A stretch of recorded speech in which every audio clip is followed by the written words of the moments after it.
yeah, no, it's a stellar drum pattern in this track. I don't know. 3, 2, 1.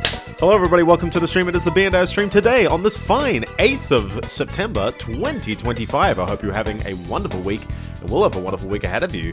My week has been nice and chill. You didn't miss too much, or you missed a ton, depending on how you feel, but all the VODs are on YouTube, so that's all good.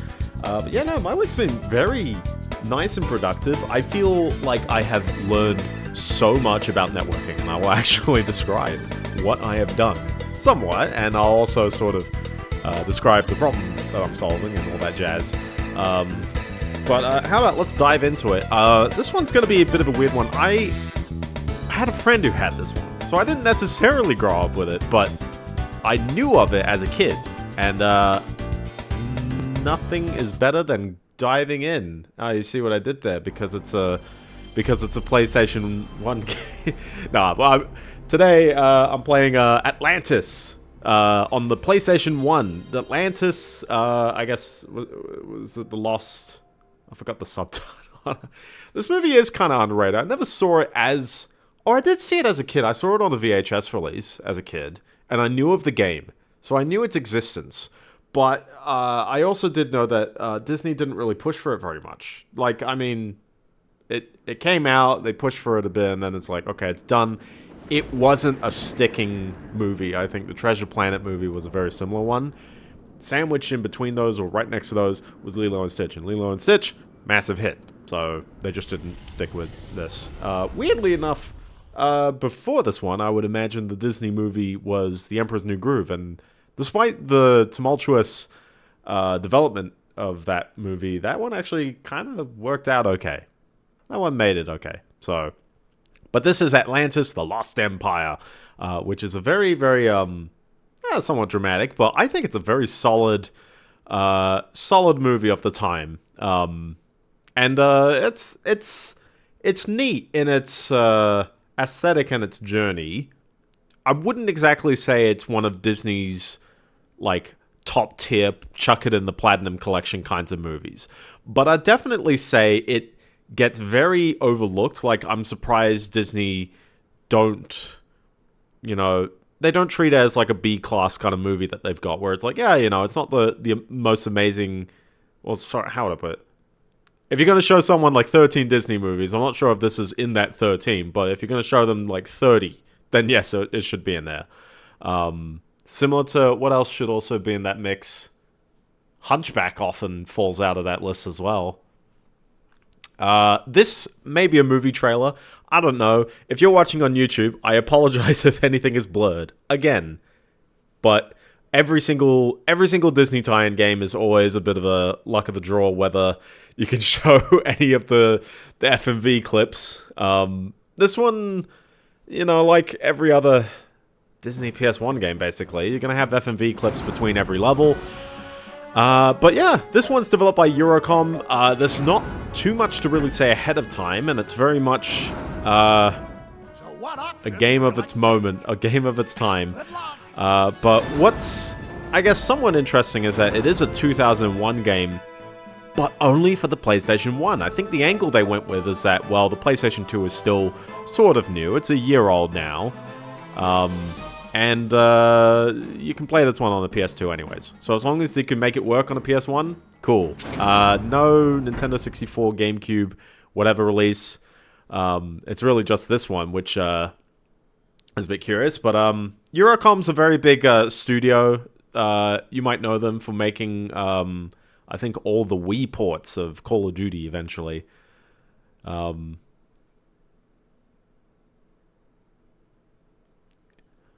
But I love the backdrops of a lot of these Disney movies of the mid-90s to the mid-2000s, basically.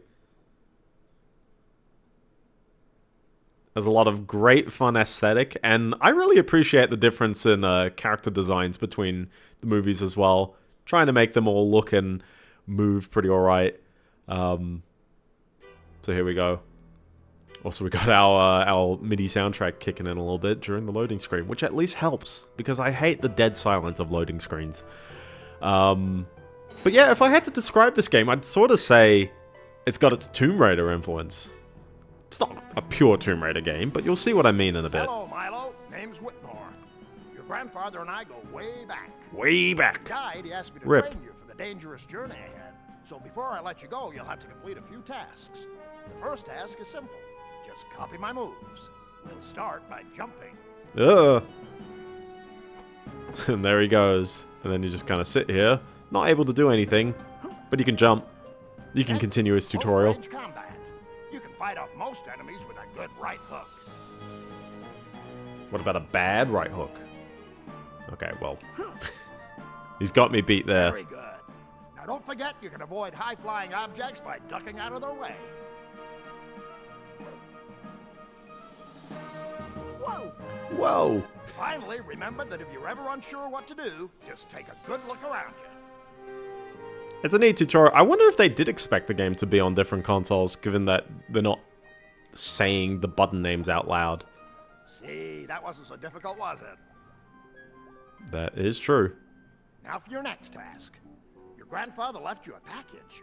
I put it on the bookcase. His package came in the mail? But if you jump alongside the bookcase, you should be able to pull yourself up and get it.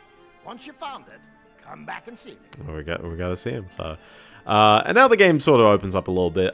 Curiously, we are at that point on the PS1 when games started using the right analog stick for camera, and we even have vertical camera controls, which is very interesting. Analog also works as expected, which is great. This game actually will hold up quite well with a modern audience when, given that you've got that fact. I don't know why. A lot of people get very filtered by digital controls. And also, there's a lot of games, 3D platformers especially, where the digital controls are just... this is a bit weird. Anyway, my boy, for my third task, I want you to... So this one plays quite well. I like it. Crew portfolios and a piece of a broken key. It's dark down there, so use your search button to turn the light switch on. I guess one thing that I do find kind of odd about PS1 games is that on the PS2 you can't save to a PS1. Sorry, you can't save a PS1 game to a PS2 memory card. I don't believe. Excellent. And that's a bit of a filter, isn't it? I wish that PS2 memory cards you could like, you know, partition a space for PS1 like data, which you'd get those 15 slots and that's it. But like, hey, that'd be kind of cool if you could. But no, they didn't let you do it, unfortunately. Quick punch will break this open. I'm not too sure if we do have Michael J. Fox voicing Milo in this game. I think we do. I think we have him doing it. If you collect enough Atlantean symbols to spell the word Atlantis, the movie for that level will be available. The whole movie. The whole movie. Nah, we don't. I don't think you get a crazy amount of the movie. But, you know, like all these games, we'll sort of get as much as, you know, you get the gist.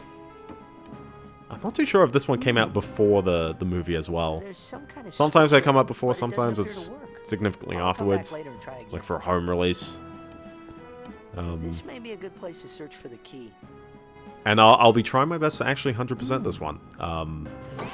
You just have to make sure you get everything in every level before you leave, and some levels are a little mean, and you have to sort of, like, you do a very awkward, like, backtrack. You'll see what I mean. We'll do one of them this stream. I'm gonna try my best to two-part this one, and that might mean a slightly shorter stream, but that's okay. That's okay. Also, got that radio just chilling there, but... Great. Oh, it's a vibe.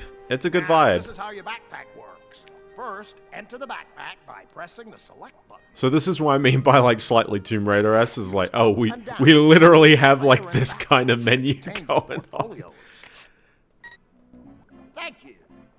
Here's So that's all good.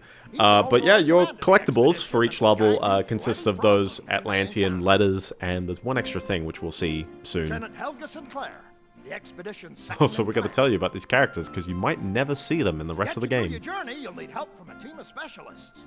We've got the best of the best. I haven't exactly clarified that Milo's like a researcher and he's learned a lot about how to translate Atlantean letters and linguistics. Like that's the whole reason why he's on the journey. She's forgotten more about engines than you or I will ever know. And then you basically get a journey to the center of the earth kind of plot. Oh yeah. Where they go in, they, you know, face trials and tribulations, and eventually discover something that perhaps the rest of the world is not ready to know about. Around here somewhere, a boomerang.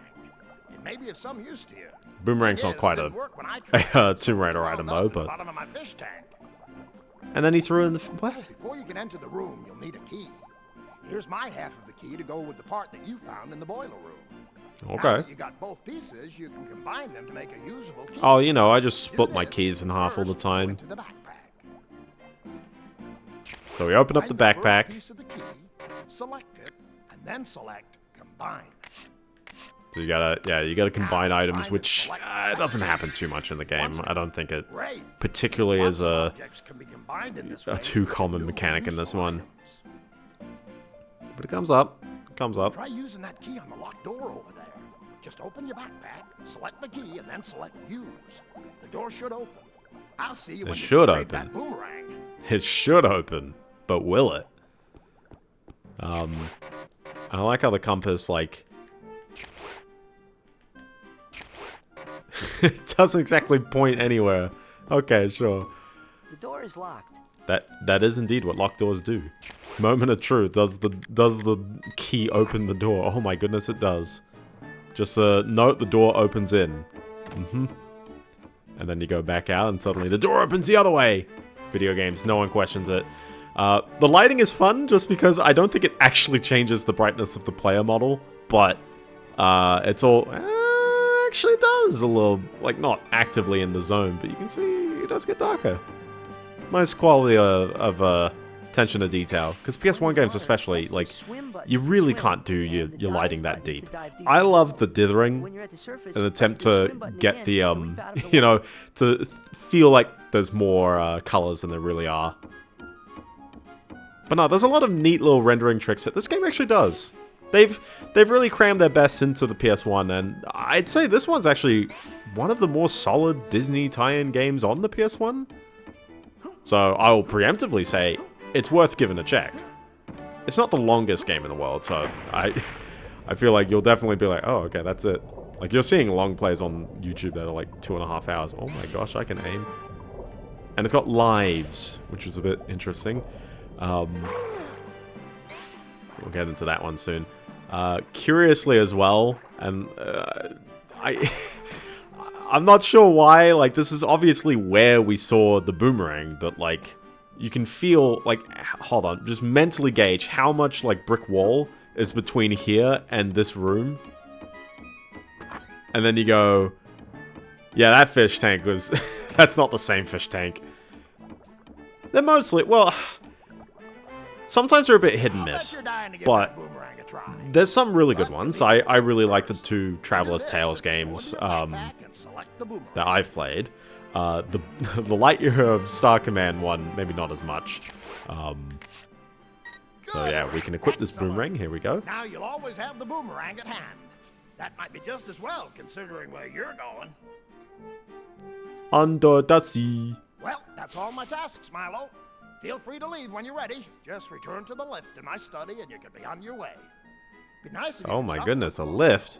So I'll tell you a little secret. Search the lectern in the boiler room. You'll Did get a they only surprise. do Emperor's New Groove for a Disney tie-in? I don't remember them doing another Disney tie-in. And then they did Catwoman, and I don't think anyone ever forgave them for that one.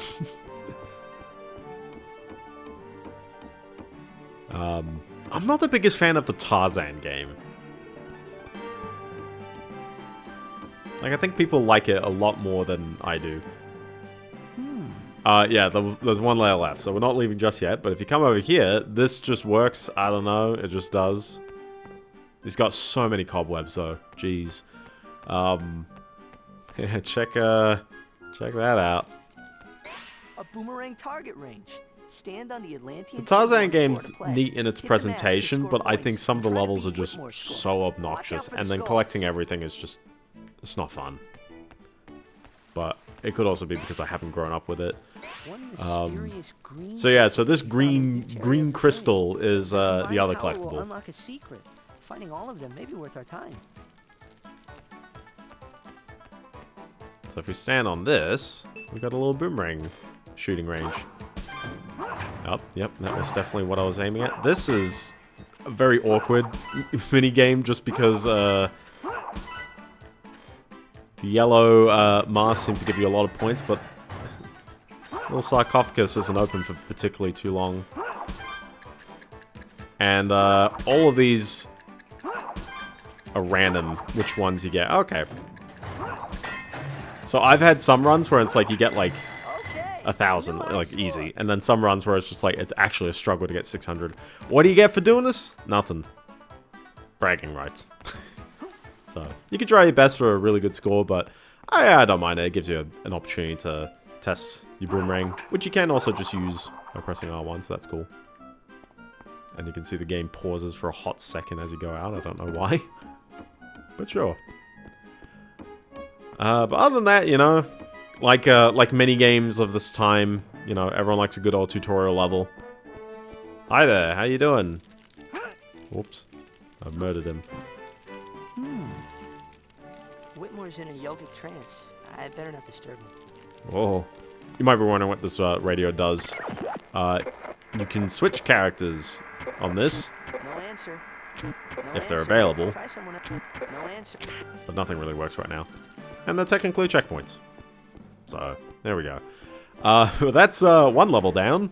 There's 13 levels in the game. I'm going to try and get through 7 on this stream. We'll try and gauge where everything is.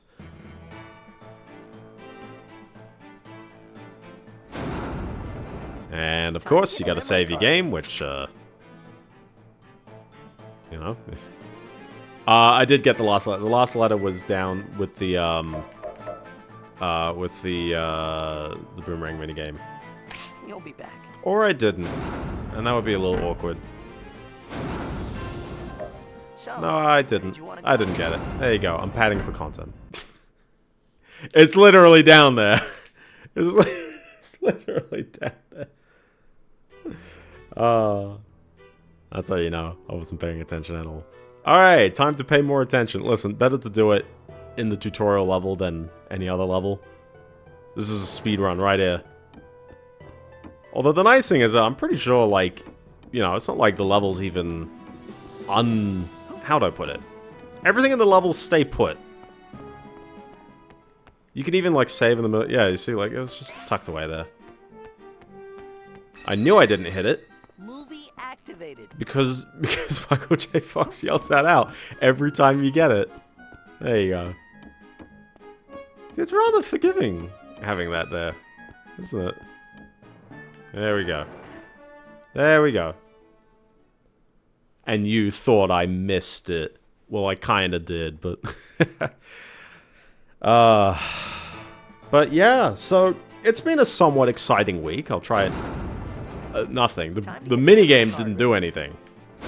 The minigame is just there for doing your best. Atlantis won't wait forever. And now we're on an Odyssey. And that's the other Homer epic.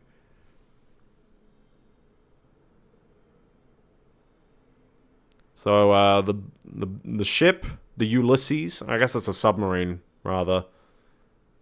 It's a nice fancy big submarine though. With a big glass dome at the front, which is very practical in case you run into any strong objects. But it is cool. I do like cool observation decks. Can't really see too much in the ocean though. I forgot what's the property that like what makes it such that you can't see far in deep water? I guess it's just there's salt in the ocean and that's just blocking light after a while.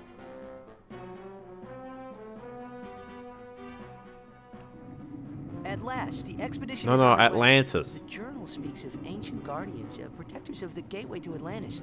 Hopefully that's all just myth and superstition. Ah, yes. Hi there, how you doing? He's just here. He's just chilling.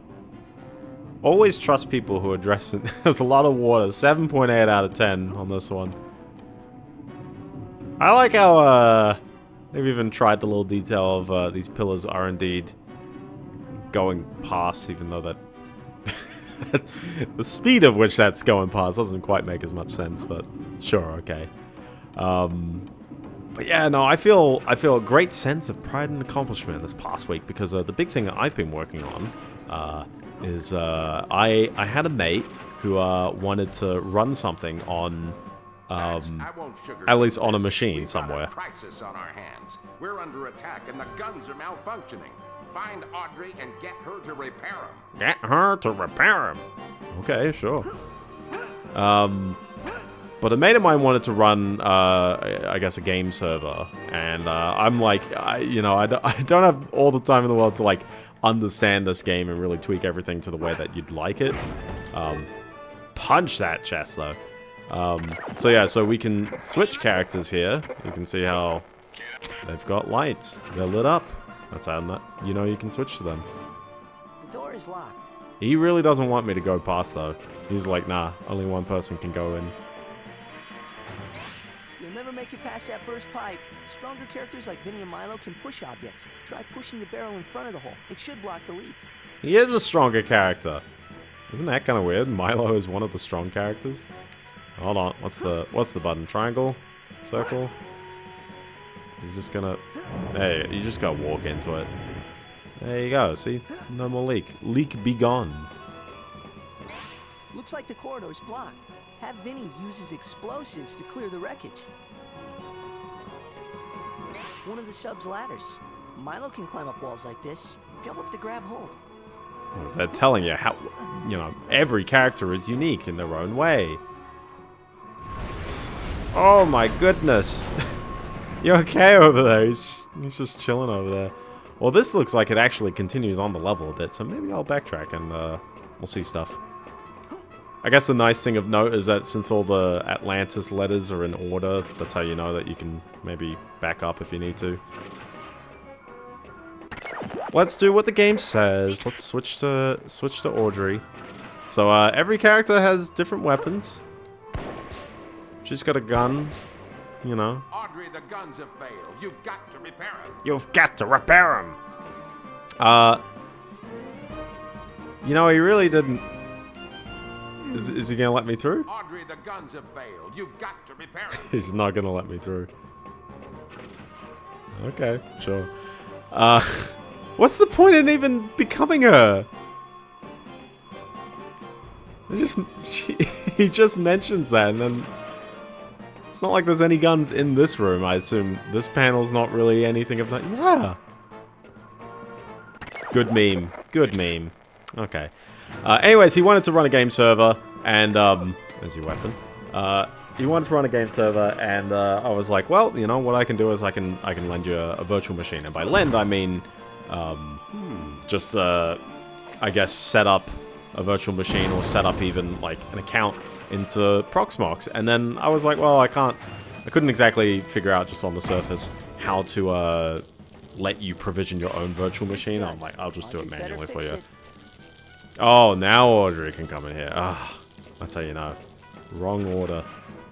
And the door's open both ways. As all doors should be. So I was learning, okay, how to do accounts and stuff and roles in Proxmox, and now I have it so that he's got his own credentials that he can log in and access either via the console and stop his own virtual machine, and he doesn't have to see anything else that's going on with my stuff.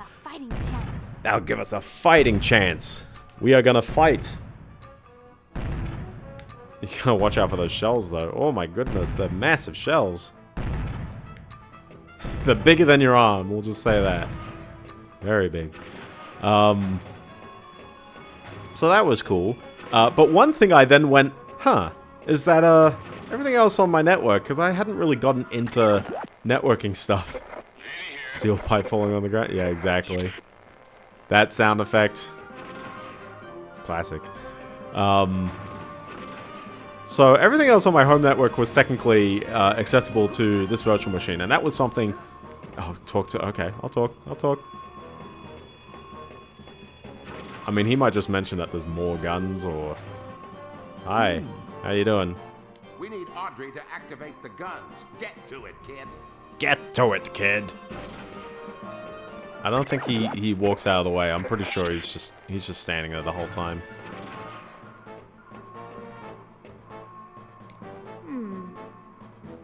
Audrey, the guns have Nah, failed. yeah, You've got to yeah. repair 'em.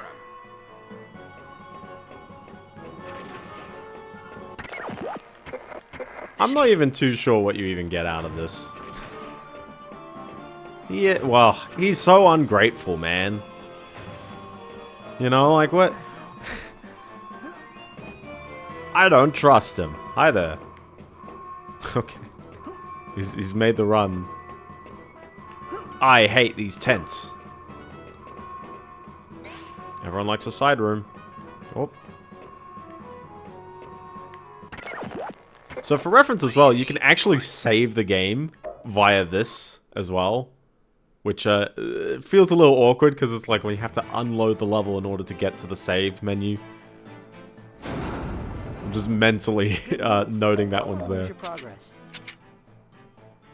But it's nice because sometimes the levels go on for a bit, and especially I'd imagine a kid is going to take a lot longer than what I'm going to take. And I'm meandering around. I'm not even going as fast as people potentially could. But yeah, so I was like, yeah, you know, everything else on my home network's visible to his virtual machine, and I trust my mate, and I've got nothing that's like, you know, like incriminatingly public there.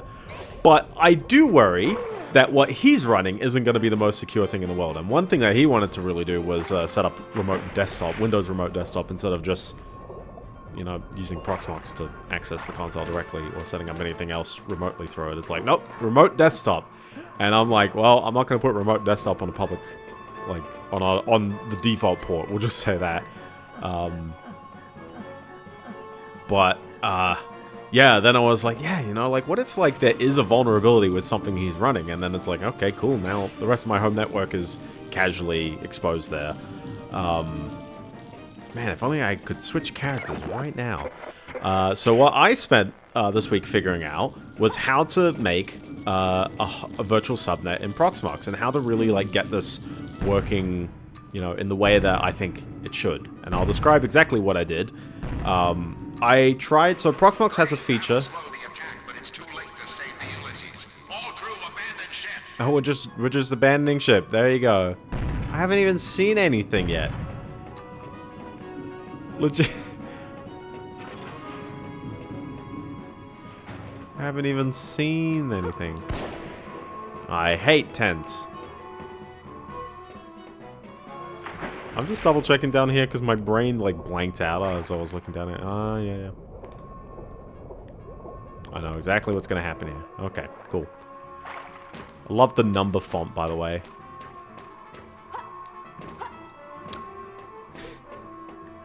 She can't climb ladders. It's just not a thing. It's basically the game's way of forcing you to play as Milo, except for, you know, specific moments. You don't really get to freely be each character for too long before they go, nope, you gotta be Milo. So Proxmox has a feature called SDAs, which is SDNs, software-defined networks.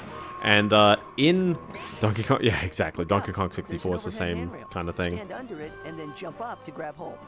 Jump up to get down. This room looks familiar. But yeah, so it's got a thing called software-defined networks, where you define a zone. There's multiple zone types, and in many of the tutorials I saw, they described like the first few, and then they went, I don't know what the rest do. They're just there. I assume for how you want to, you know, set up zones or emulate certain kinds of networking setups. That's what you got to do. This is the only way off the sub. Get this fire put out. Just, you know, throw a boomerang at it. Man, if only I had an object in my inventory that could help, but I don't actually. So you know what that means. I need to crawl back. Crawl back? Oh, I got the fire extinguisher? Oh yeah, I did.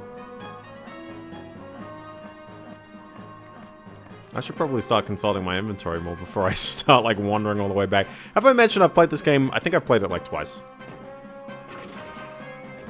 It's not even a Biendeo moment. I've only played this game twice, and I'm trying to discuss my Proxmox. Gotta stand closer. There you go. See, it went down. Easy. All good. Nothing happened. But yeah, so one of the types of zones is called a simple zone. In most of the zones, you then set up... Symbol is missing. I'll have to find it to get past you. That is true. You gotta... no handle. No way. No way, no scrubs. Oh, but there are handles down here. Unfortunately, every door opens up. See what I mean about, like, it's got a little bit of a Tomb Raider vibe with the way that the swimming works. Well, I guess I can't swim further there, but just mental note, there is something around the corner once those fans do stop. The levels are pretty linear. You're not going to get the crazy kind of Tomb Raider backtracking going on.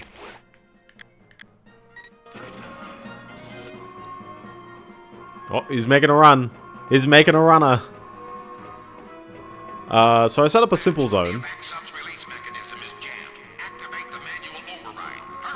Activate the manual override. So I tried setting up a simple zone.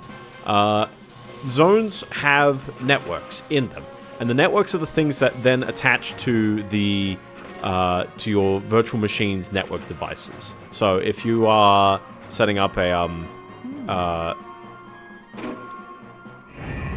here, I'll just drop it in there. So if you're setting up you know, like some virtual machines that cross communicate, then I guess they all share the same virtual network that you just defined. You gotta get out of there. Well, I did miss one of these, but maybe I'll come back in a bit. Maybe it's that thing around the corner that I couldn't see. Everyone likes avoiding lightning. When does this game take place, or the movie take place? It's like the 1910s. It's like mid-World War I setting, I think. Just before it. There you go, that looks like something important to have been done. I love the delta in there, which always irks me that it's a delta. Sorry, it's a lambda, sorry. It's a capital lambda. Oh my goodness. It's a capital lambda, so technically all of those are actually L's, not A's. But that's okay. I see what they're going for.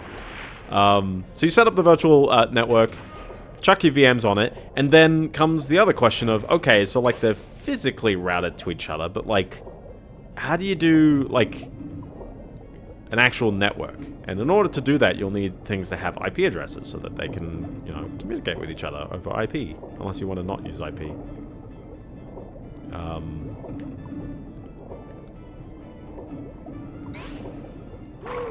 I don't think they ever, I mean, yeah, there's not really a spot where there's like just barely enough there. I'm pretty sure they give you such a generous amount. Look at this! They're just chucking the symbols all over the place.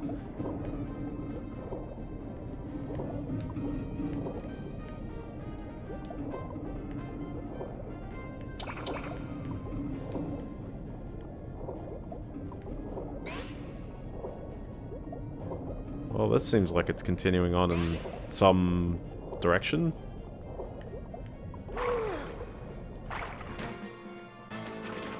Oh, it definitely looks like it's continuing on. Maybe I'll just... Oh, yeah, maybe I'll definitely backtrack.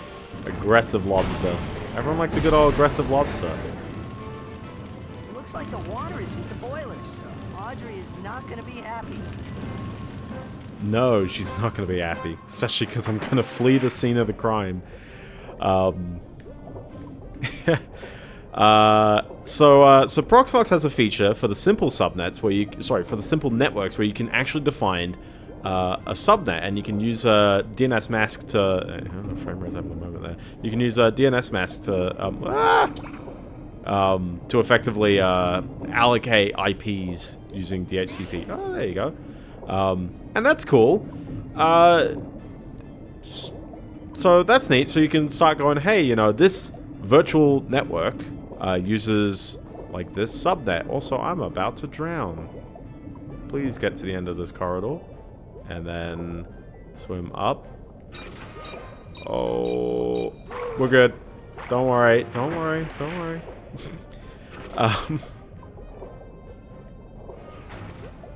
There's probably a easier place to get air down here. Or literally above me, I don't know.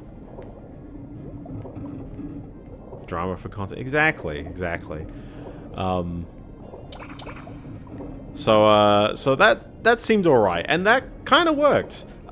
There was only 2 problems that I found. First of all, in order to do what my mate wanted to have, which was, at least he wanted to port forward and have his server be publicly accessible. Also, that's all the collectibles. Time to activate that movie. It's kind of weird they mention a character by name, but then it's like, you don't switch to them. You just sort of run out.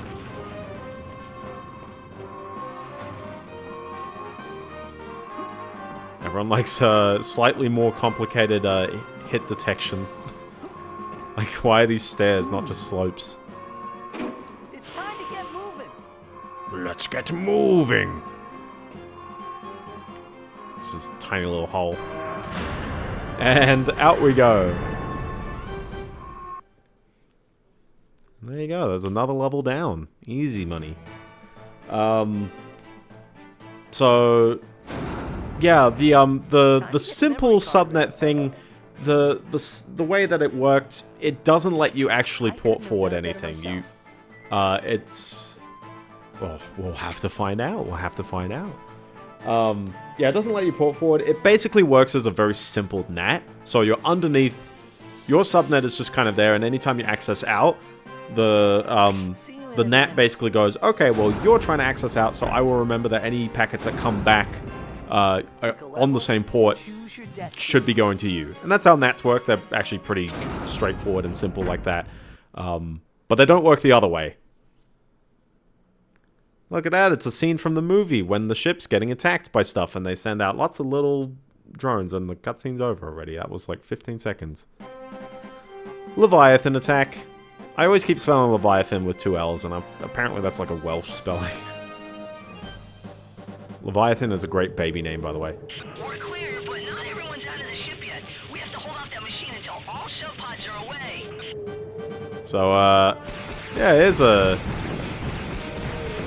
You know, everyone likes having a little shooter minigames. Greetings, Blub. We are shooting a big lobster. That's what Leviathans are, really.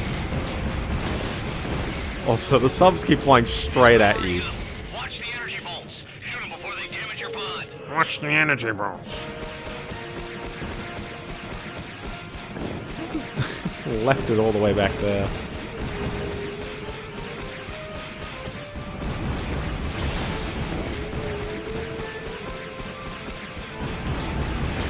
I don't remember the scene when Milo specifically was the one shooting everything.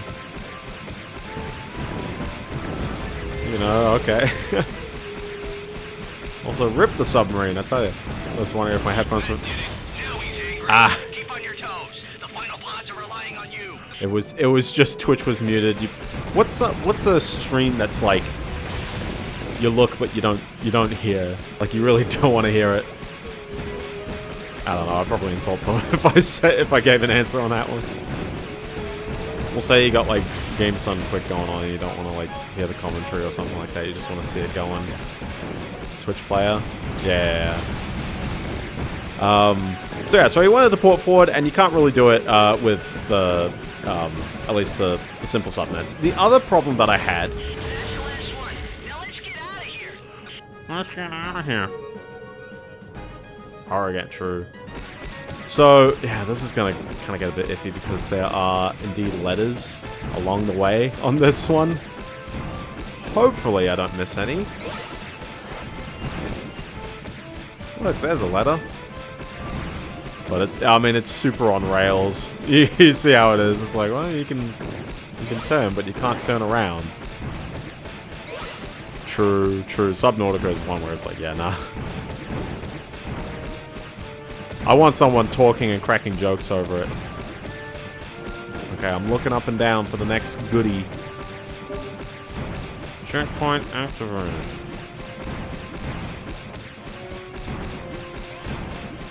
We're still going okay. I mean, it is a submarine level. So at least we got that.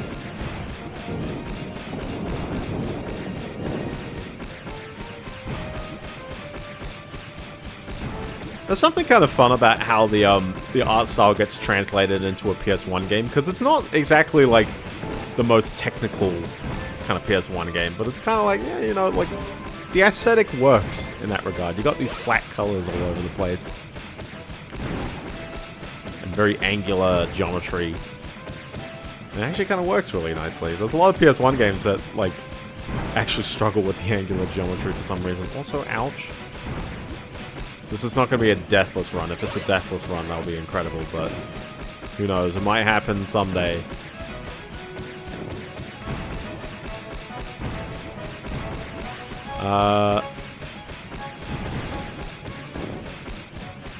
Yeah. So instead, what I opted for is that there was... oh, sorry, I didn't describe. So the network doesn't work across hosts. So as in, if I move a virtual machine to another computer, it doesn't actually... The network stuff can't communicate to the other computer, and that's a bit unfortunate. So what I ended up doing was that I switched the network type to a VLAN type, and what that does is that it operates as a, I think they describe it as it's a level 3 link. Basically, the network adapter will always slap on, or it effectively acts as a managed switch. It will always slap on a VLAN tag that you provide, and then it sort of communicates out of a bridge of your Proxmox host. And that way, then, effectively, it's like, well, it is still a virtual subnet in the sense that it's a VLAN. So it's like pretending to be physically or distinct, which is good enough, actually. That's what I needed. So I was like, yeah, cool. And then the other thing I did was that instead of using the inbuilt Proxmox, I guess, subnet, I just sort of hosted my own pfSense internally. And the nice thing with pfSense is that you can keep chucking network interfaces on it to treat different connections and different bridges as different subnets. So that's really cool. So I can actually maintain a testing subnet and one for this guy's game and all this other stuff. And it's all really cool. I really like that. So I've been using pfSense as like my actual gateway to the world for a while. And everyone knows during Doom when the little trig key mini PC I had died, and that was Equinox. That's one. Yeah, everyone remembers when that mini PC died. So, but yeah, no, it's been pretty cool. Other than that, it's just like trying to measure what's going on and making sure that you know, like what he's running is going okay. But yeah, no, things will be going good. So it's been fun figuring that out and applying firewall rules. Also, yeah, applying some firewall rules so that the subnets can't see each other, because technically they can by default. So handle it with the in pfSense, and you're all good there. Everyone likes a level called Cove. On dry land at last, and on the road to Atlantis. The journal mentions Stone Door. It can Stone Door. Special gems from the 2 trials of fire and ice. Once we complete the trials, yeah, it is a good example of Atlantis lost tech. Moments away. The lost empire, the lost technology right here. So check this out. Clear crystals hold the power of Atlantis. Collect 15 for an extra life. Yeah, you suddenly now have a currency for extra lives. I think that's telling you that there's 16 in the level. But this is a bit of a weird level, I feel. And you'll see what I mean in a hot moment in a few minutes. Oh yeah, and there's a ton of 2D games on the PS1. Yeah, you're right, yeah. It's in that weird transition point, though, where it's like no one quite knows exactly how to, like, transform games into the future. But amazingly, like, people figured out how to do 3D games a bit iteratively, but we got there in the end. It is a 2001 game, though, so do remember that. Like for example, you know, we got, like, GTA 3 and Final Fantasy X this year. Was Final Fantasy X this year or the year before, actually? We had Gran Turismo 3, we'll just say that.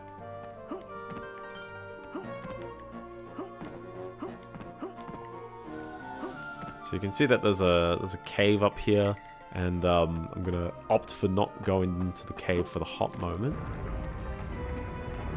But if we head straight forward here, and it's such a trek. I did say the level was weird, yes. Check out this thing. The Expedition's digger. Unfortunately, it Whoa. was damaged in the Ulysses evacuation. But with a substitute part and Audrey's know-how, we might be able to get it going again. I feel like at this point in time as well, a bunch of people probably did play PS1 games on the PS2. And that's a bit of a fun transition point, is that people latched onto the PS2 so quickly, but people still kept buying PlayStation 1 games. And that always blows my mind when game consoles just do not get the backwards compatibility right. Because it's like, it's going to happen. If the library is stellar, people are definitely going to keep buying that old library. Basically until it's gone. Until it's not there. That's why the Nintendo 64 was still sold for a decent amount of time. Even when the GameCube was a thing. Yeah, there's our giant enemy crab. Let's just... Oh, let's get the crab to show me what okay. We have annihilated him. So this is what I mean by it's a weird level. Because I'm about to walk through this door here, and you can see the camera's zoomed out, and we zoom in, and that was it. That was the level. So this is what I mean by, like, it's a bit odd, and I can't fully explain why they've structured the level like this. But you get to Cove, and it's effectively this, like, open hub. Yeah, it's a bit of a hub level, but there's only 13 levels in this game. Like, I'll scroll through the stage list, you know, I can't scroll any further down than this. But, like, we'll have to go back to Cove with items found in the Ice Trial and the Fire Trial stages. So... And then in the movie, of course, all of this was in a montage sequence. Like, that's it. That's all the ice part even was. It's just that. So,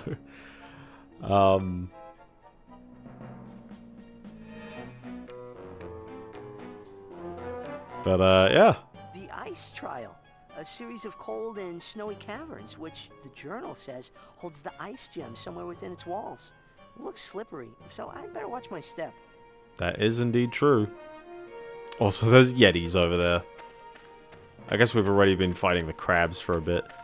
It's not really slippery at the moment. Oh my gosh! Taking cheap shots at me already.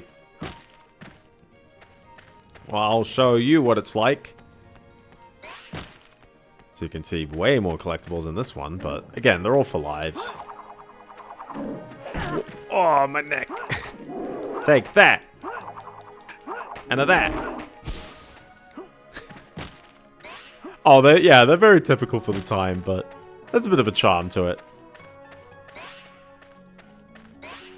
I think the thing that really, like, makes games of this time work or not, I think they do respawn. I mean, we could tell once we go back to the Cove whether they do respawn. We'll have an answer for that. That is indeed what locked doors look like. Okay, so he's chilling over there, and he's sniping me, and it doesn't look the easiest over there. Oh, exactly, yeah. Matching the art of the movie is a great thing to have. Okay, so I don't know why why there's a counter. Of course, you just had to punch for a key.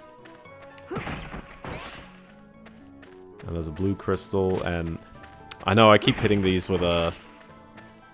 I keep hitting these with the boomerang, and that doesn't work. So I do feel like 3D definitely sold way more. So for reference, I believe we go into our inventory and we combine the blue and the purple crystal. Nope. He just doesn't want to. He just doesn't want to do it. Okay, that's fine because we've got the key. So I'll just continue on that way. Oh, exactly. Yeah, people figured out 3D fairly quickly. I mean, even when people keep thinking 3D was like, oh, when the Nintendo 64 came out, and it's like you had Mario 64, which is it's got its quirks, but it's a real solid 3D title already. But like people have been trying 3D for a fair bit before then. Obviously, Jumping Flash is kind of one of the earlier examples, but... Oh my gosh, he's a sniping lad. Ah!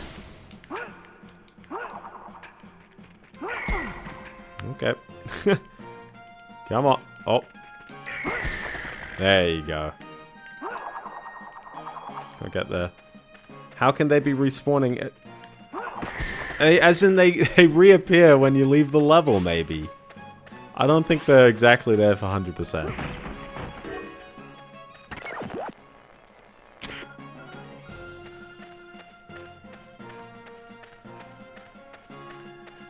Yeah, exactly. Good 3D makes all the difference. In the same way that we're still finding out interesting ways of playing around with 3D. For example, I am very close.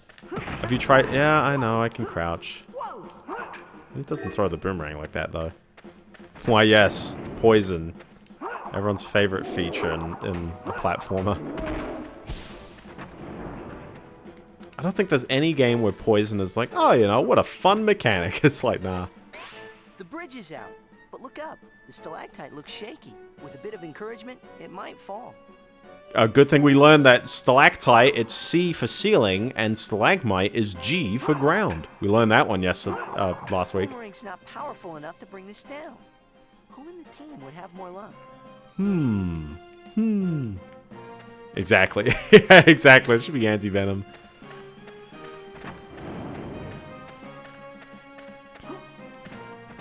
Yeah, I'm curious if this one's got speedrunning tricks. I actually haven't checked a speedrun of this one, so I don't know how long it would take, but I would imagine, honestly, if you could skip the cove level, then,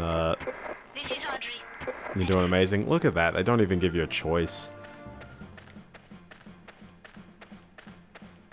Yeah, no, I just can't, I just can't aim.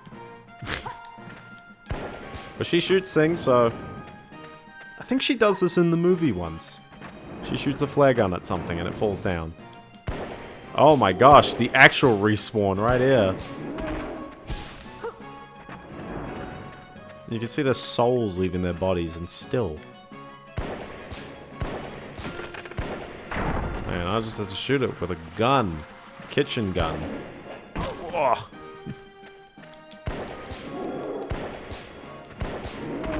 He's coming at me for a hug. That is true, I guess, but still. So yeah, so one game that really takes a bit of interesting use of 3D that I have been mostly, I've almost finished, is Captain Toad's Treasure Tracker. I've been playing the Switch version on a Switch too, and so I can tell you what's the experience like. Oh boy, that's fun. See what I mean? Like, he's just kind of there. That's just gonna get even worse. Worse and worse. And then also you have lives, so... To bring the Cortex... Oh, I'll try.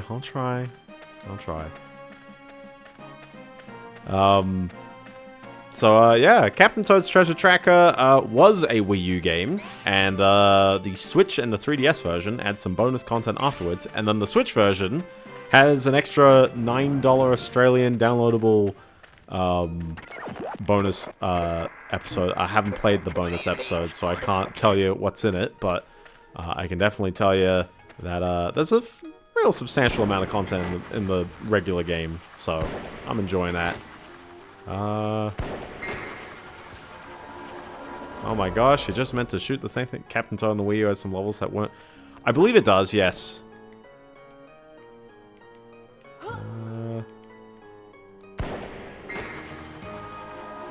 It is a bit awkward though, like, the one thing I do find about the game is that it doesn't... And I feel like there's a lot of games like this. The Wii U transition isn't the smoothest thing in the world. So, with the Wii U gamepad, they often play around the whole, like, oh, you touch the screen, or maybe you blow into the microphone, or you use the gyro for something. They've tried to do away with as much as... Sorry, not do away. They've tried to recreate the mechanics in some way on the Switch, and what ends up happening is, one, if you're playing in handheld mode, then you kind of play it as, you know, originally as possible, so that's nice. But if you are playing docked, then what happens is touching the screen is instead replaced with pointing using your gyro on the controllers, which always feels a little weird. I don't think it's ever quite perfect. Oh boy, which way do you think is the way, because I see a checkpoint over there. I'm gonna go over this way for a moment. Seems closer. This is a bit of an odd jump. Okay, now we're in a hallway, so this looks a bit more, you know, in the future. This looks much more where the way to go. From Wii U to Wii. Yeah, exactly, yeah. The pointer controls... I mean, they're not meant to be pointer controls, they're meant to be touchscreen controls, but it's like, how does one recreate the touchscreen controls when you don't necessarily have the touchscreen? So they've gone with the gyro. Does what it needs to do, but it's not perfect. It's not perfect. Taz one at some point. And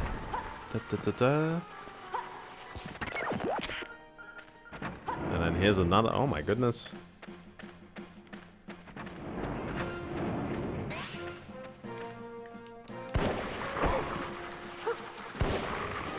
Shoot the dingo. He ate my baby. Well, there's more of these, which is a good sign. Alright, I'm gonna commit to going in this direction, and if I find an Atlantis letter... Oh, this seems fancy. If I see an Atlantis letter, and it's skipping a few, I'm like, okay, cool. I'm glad to know I missed, you know, the straightforward way. I think this is actually the way to go. I'm U-turning again. I'm double guessing. Both of them have checkpoints. That's what makes it seem very odd to me.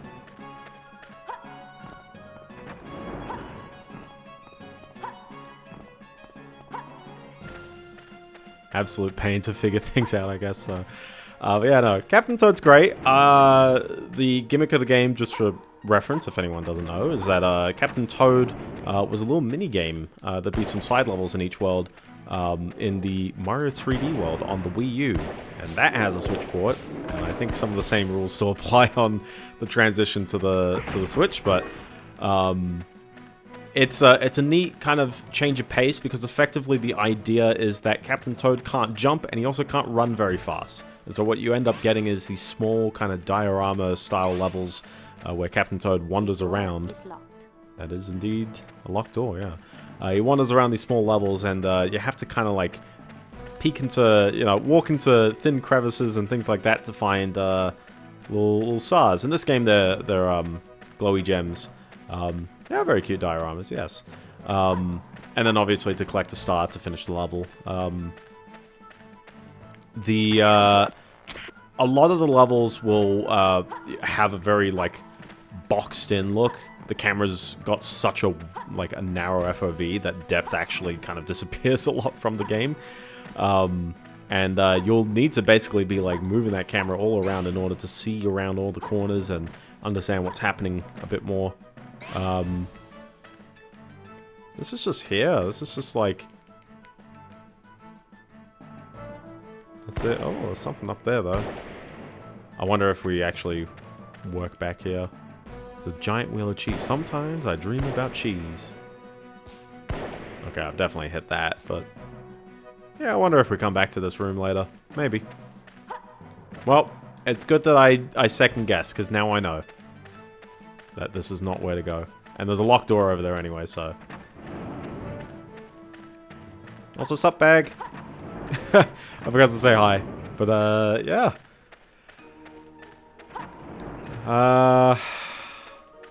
But yeah, no, there's quite a bunch of levels. I think there's about 64 or so.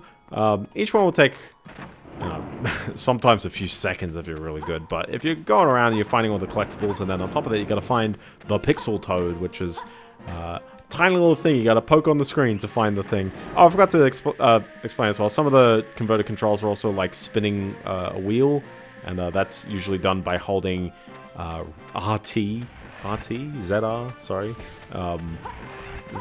You know, switch button, and then spinning the right stick. It's kind of awkward because technically the game has like 4 use buttons. Running and interacting with things are the same button, which kind of makes sense for Mario, but then it's just like, I want to run past something without necessarily... Also, he's gonna blow! Everyone likes a good old automaton. Oh, look at that, it's the next Atlantis letter. That's the L. The L is real.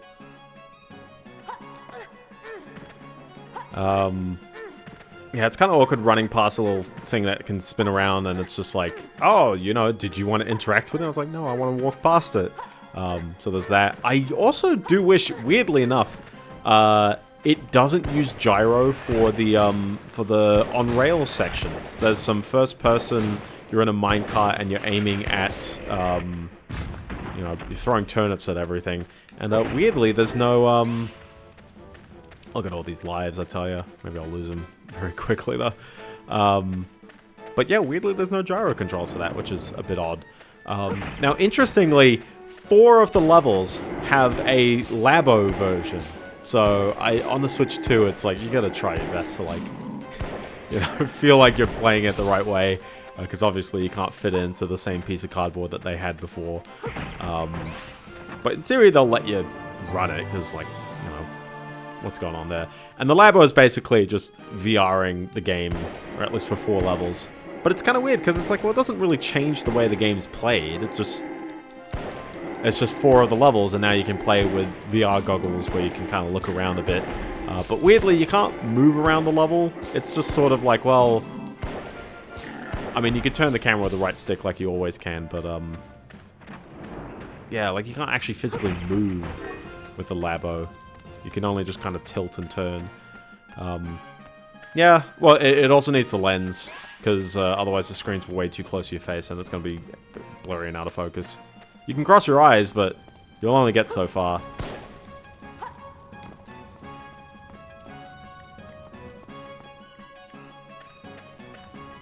This seems like an interesting corner, but you know what? Maybe it's because...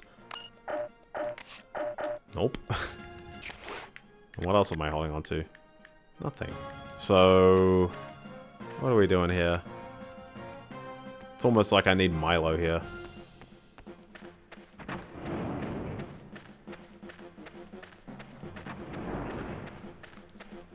And now we back up.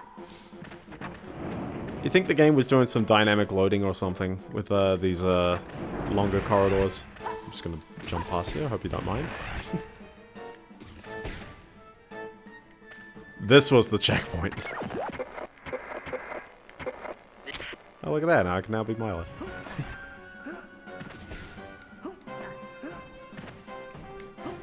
But yeah, other than that, I'm enjoying the game. I'll do a full write-up pretty soon. I'll probably play through the DLC as well. Just give it a vibe, give it a gist. But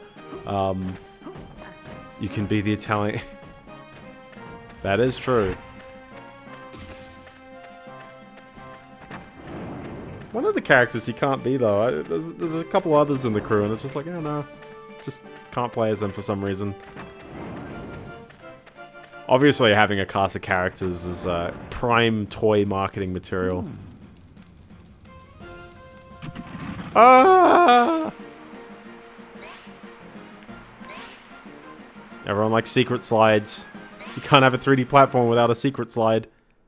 Oh, this area looks familiar.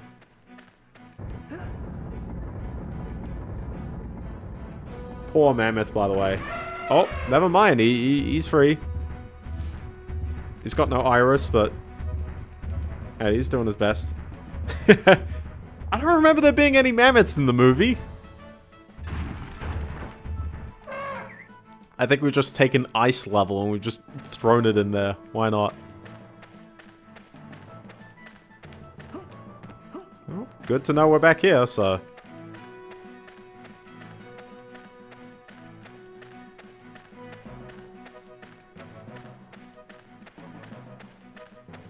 Also, just for note, what's our letters at? We're at 4 there. Okay.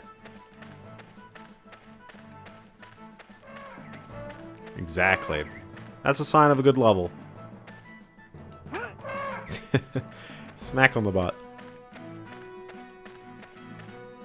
This is definitely one of the cliffs of all time. I kind of like this backdrop. Like, even though it's most likely a skybox even, it's just like a, you know, a wall that wraps around. But it's nice and crisp, you know? Everyone likes a good crisp wall. What else have I been playing this week? Oh,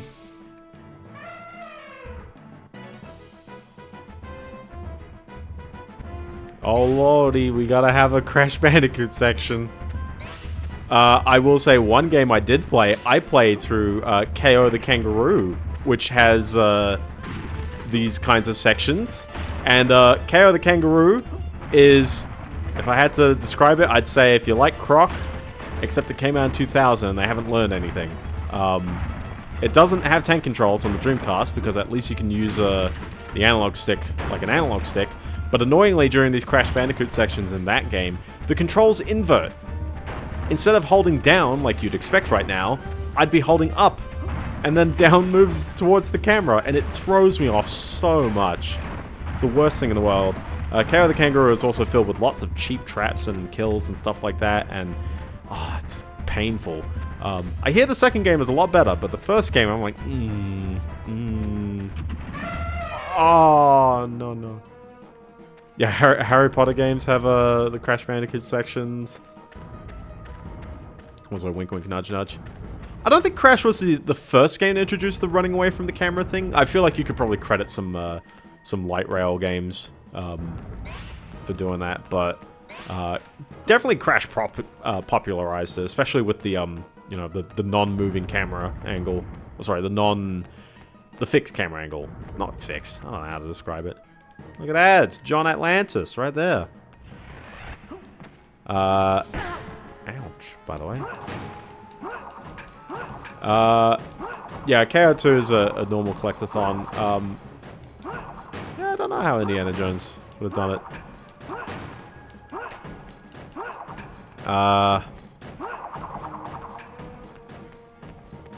But it's weird that the original KO is a Dreamcast only title. I find that a bit curious.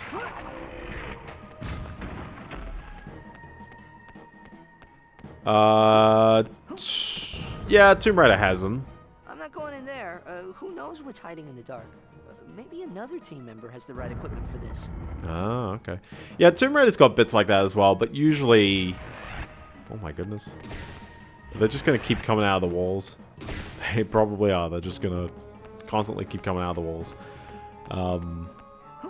Also, I can climb up here, can't I? It's technically a ladder. Isn't that amazing?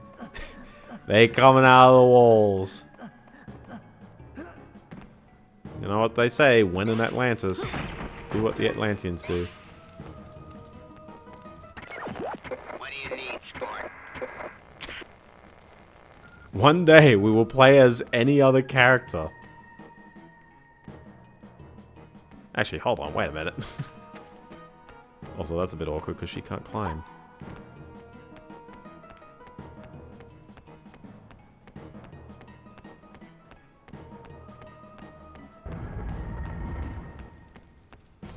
Well, hopefully they put a little checkpoint around here.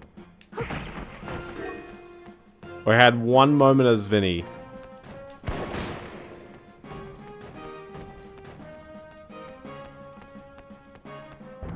No one likes unstable Wi-Fi. I was gonna say as well, we've got there you go. I was like, oh, I can play as everyone's favorite Dimol Man.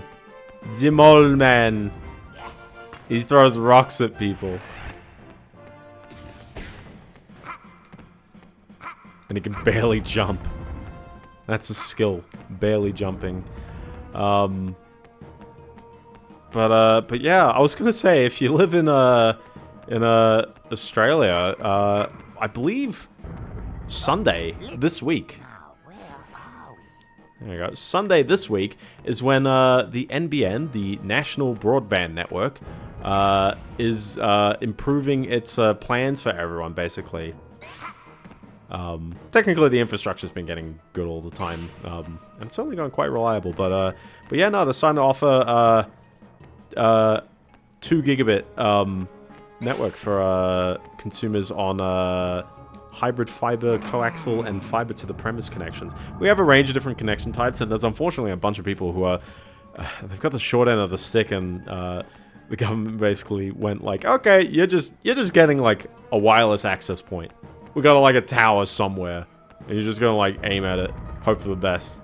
I'm still in that like hybrid fiber coaxial, But I'm like, yeah, you know, my copper connection's really solid. Like, I get gigabit down.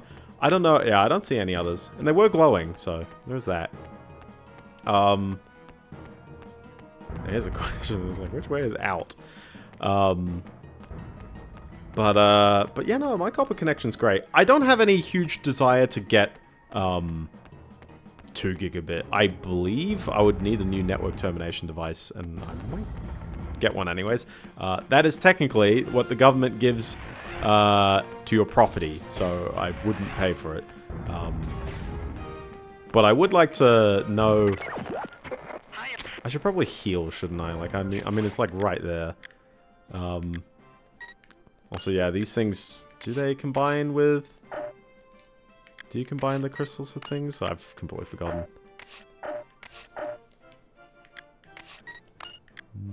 No, not really. Not really. Okay. Well, can of food, if you want to heal.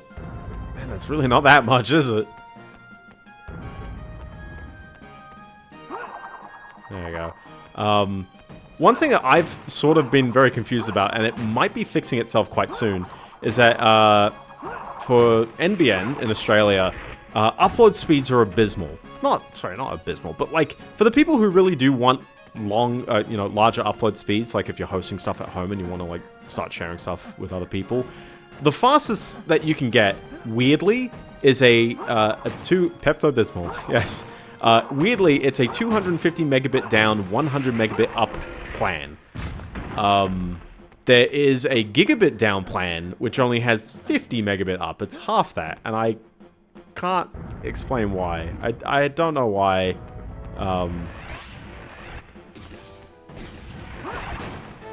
I don't know why it's like there's a slower download plan for that, but yeah, it's quite odd.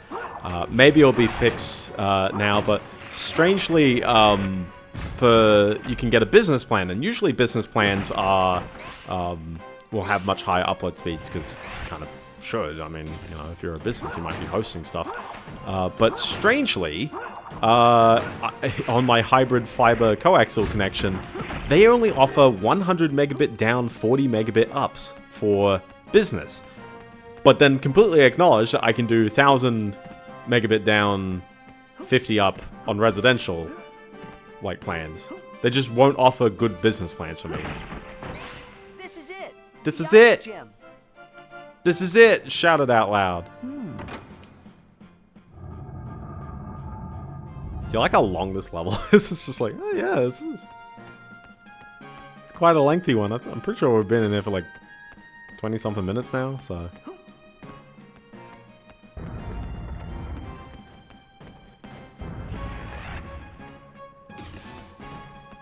And it's kind of weird because, like, when I was saying, oh, there's 13 levels, and it's like, you get past the cove, and it's like, oh my gosh, I'm 4 levels in already. And then suddenly you just, you know, sitting tight here. So yeah, so I am curious if maybe I could switch to a business plan, because I'd really like to upload faster. I have a lot of stuff that I would like to host at home, and some guy's taking a shot at me. Okay, I'm gonna say hi to him. Ow, he smacked me. Okay. And he's a bit close. There we go. Ah! Well, there goes a life, but I was going to die anyways. There is a green as well. Seems like a bit of a far jump, but he makes it. He makes it. And we still got 3 letters to go. There you go. It's not a deathless run anymore.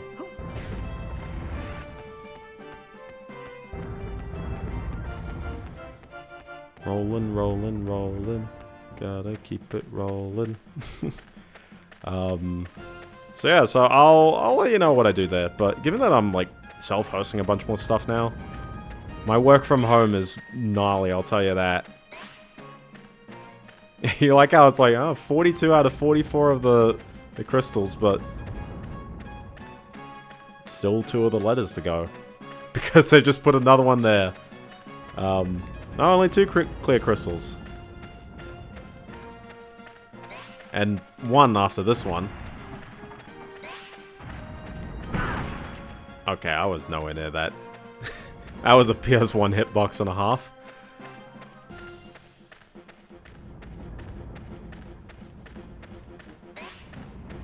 There we go. Movie activated. Activate that movie. Alright, are you happy? I got all the crystals. Okay, no one was throwing them. No one was throwing them anywhere.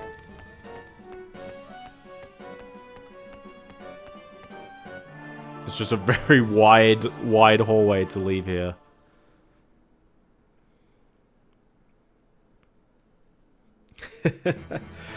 Yeah. So yeah, I don't know if I'd recommend KO 1 as much. I think some people definitely have some nostalgia for it, and I can't knock it. Like, done it better myself. oh yeah, if they respond, yeah, exactly. We'll see. Because yeah, you have to go back to the cove. You gotta go back to it.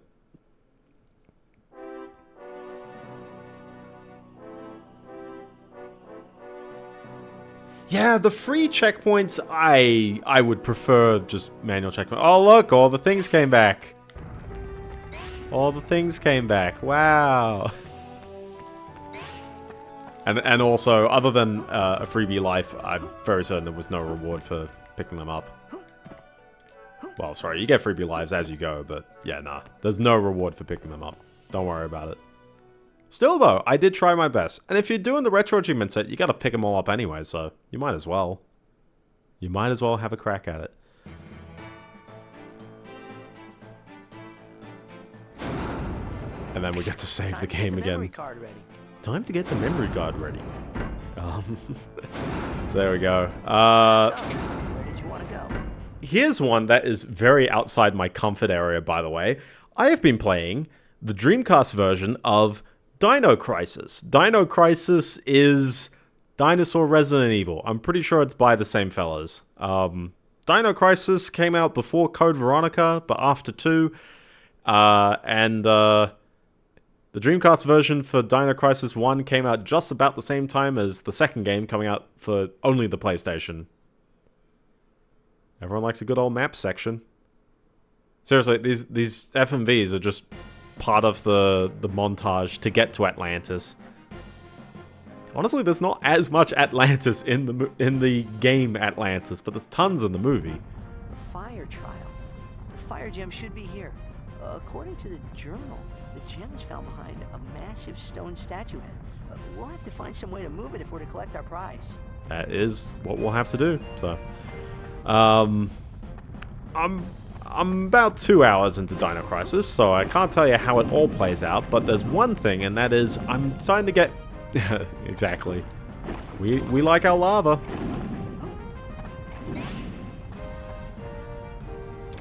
Listen, good lava maketh the game. You can, you know, that was last week's stream in a nutshell. If the lava is cool, I'm on board. And also, if all the rocks are breaking Miku number. I was gonna say with my PF Sense setup, it's like, oh, I actually have like nice tracked metrics to know that stuff goes out at various points in time to various places. So I would highly recommend, if you are experiencing an unstable internet, see if you can figure out like at what points it's unstable. Because I sometimes found that like it was a network adapter, maybe it's like a switch somewhere. Sometimes it is that. But then yeah, obviously for a lot of people's places, it's literally their router to the outside world, and I have no idea how to make that better. The Imperials. True. I'm pretty sure I've seen them just call them, like, measurables. Not Americans in general, just, like, someone I know is, like, calling them measurables. Measurables? I don't know what you're on about there. But yeah, no, I've been enjoying Dino Crisis, though. You may be wondering, how come I mentioned 2 Dreamcast games? And that is because I would like to report that 8BitDo, unfortunately, I have unfortunately had a third 8BitDo controller die on me. Thank you, 8BitDo, for honoring a... There you go, the boomerang finally worked. Thank you, 8BitDo, for honoring a bit of the warranty, so we'll get there. Although, weirdly, in their email, they said they could either replace it with a controller of the same price, or offer a 60% refund. I know it's a bit past its, like, warranty, although a part of me keeps going like, man, you know, like, a controller that dies within 2 years is kind of like, I don't really buy controllers the last 2 years. Australian consumer law might be a bit on the fence about that one. There's something about, like, how a company can't, he's too far out. A company can't, like, you know, they can't honor warranties if it's, like, well within how long the product should be reasonably used for. What is reasonably used for? I'm looking around here, by the way. I'm like, my neck. Okay, I'm gonna try and slap him with this. I could probably reach. No, he's just a tad bit too far.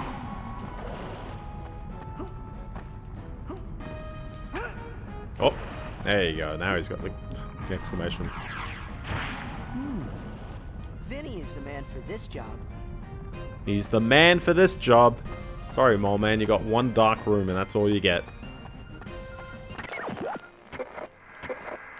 So for reference, this was the 8BitDo Pro 2 wired. I got it because it was actually quite fairly cheap for what I was using it for, so I liked that.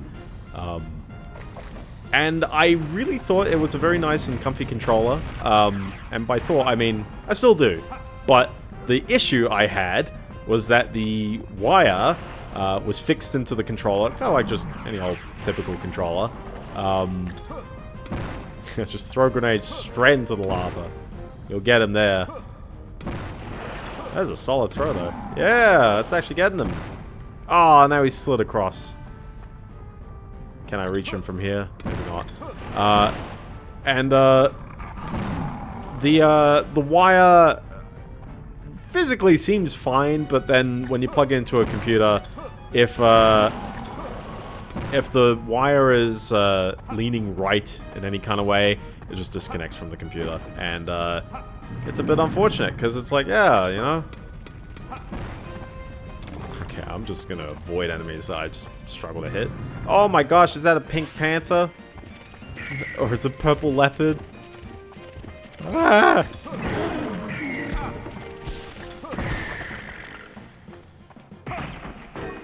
Yeah, it's the least weird way let's look at the lava crystal. It's the least weird way I've had an 8BitDo controller die on me, because the other two I've had was I had an M30, the YA5 version, the 2.4 gigahertz. It's advertised on it. I had it just brick on me, where it just wouldn't turn on even when wired or not. Can't explain what was going on there, but they refunded that one, so that was fine. I just got another one. It's going good. I like it. And the other one was I had a regular Ultimate wired, which had the face buttons get stuck. Like the ABXY buttons just wouldn't press down anymore. Physically. It's really weird.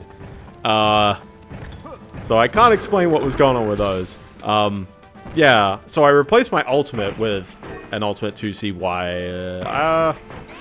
Well, I guess the wired one has a detachable cable, doesn't it? Mine does, at least. So it's a lovely green color, lime green. And I just replaced the M30 with another M30. So I've ordered a Pro 3, which they have released in the past year. The two features I want out of the Pro 3 is one, the Pro 2 doesn't work on the Switch 2, and I cannot explain that. Also, the Pro 2 wired doesn't have the gyro, so if you did play it on the Switch 1, you wouldn't have gyro controls, which means that I wouldn't be able to beat Captain Toad. I assume the left path is the side cut. So the Pro 3 acknowledges that, and also, or those two things, and also it has one other very nice to have, which is it has a little flicky toggle to make the triggers basically click at some point. which means that you can play with a digital kind of R2 and L2 button layout, and it'll actually click down on something instead of you sort of feeling where it stops. It's not a must-have, but I do like it. On my Zotac zone has it, which I find that's actually kind of neat. That thing has it. Oh my gosh, is that a walking cockroach? Oh my gosh, is that a giant crab? There's this giant enemy crab, and we got fleas. So it's neat. I don't think there's a downside on paper for the Pro 3 as long as it's as good as the Pro 2, and it seems like it's like shape-wise the exact same. I don't think they even changed really anything about it, and that's probably good because I do really like the Pro 2. But I have been holding off since it's not been working. I have been holding off on playing games that are heavy on the D-pad and DualShock layout kinds of controller games. Now I'm playing this right now on the Ultimate 2C, but it's nice in the sense that at the very least it's like, well, it's an analog stick heavy game, so at least it's that. But it is a slightly different feeling playing with a different controller, and that always throws you off. But yeah, for reference as well, not last week, but if anyone saw the second stream of Wario Land 4 and the emulator pausing every so often, that was it. I was like, that was it happening for the first time, and then yeah, after just playing it or using that controller for a bit afterwards, I was like, yeah, it was the wire to the controller. Not the port, not anything. It was the wire into the controller itself. You'll sometimes find rocky outcrops on ceilings as well as walls. Look up. There's one here. Jump straight up. Whoa, there's one here. There's one here. Amazing. So, but yeah, I was going to do a sort of send-off for the controller, but weirdly, 8BitDo have asked me if I want a new one, but I haven't shipped them the existing one. They asked for a video. Oh my gosh, another lava crystal? You know, 2 of them.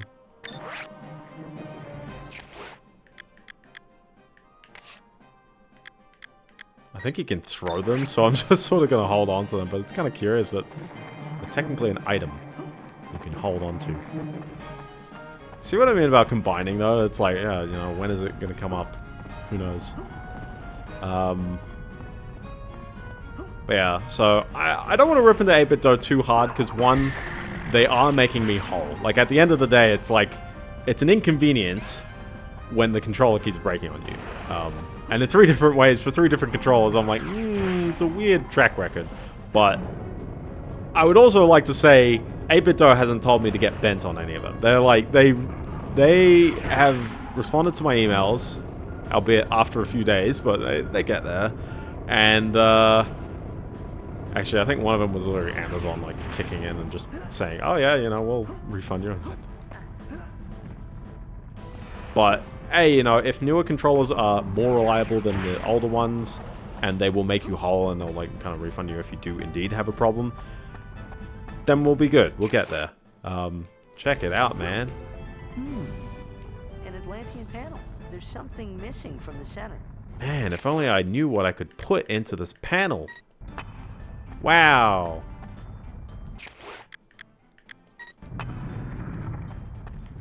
No idea what this ice crystal is just chilling in my inventory for.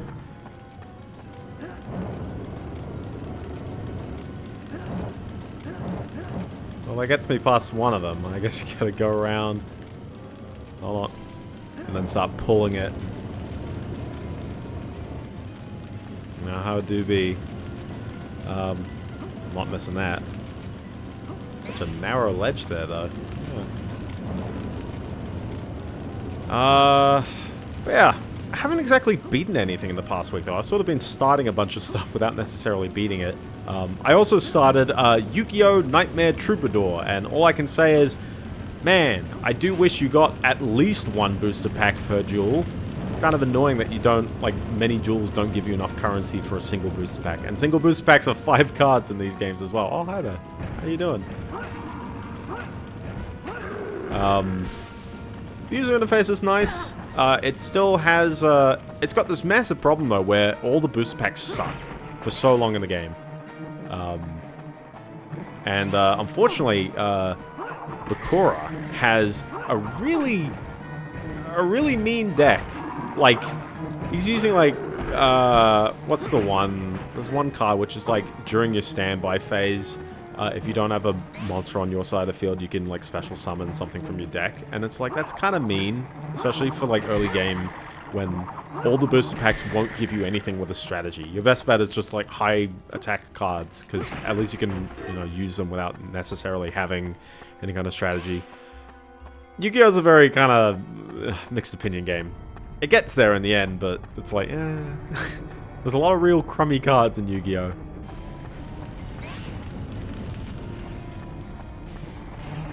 And there's also a lot of very iffy card descriptions. Like there's one I've got which is like, I forgot the name of the card, but the description is take a whole rock to the face.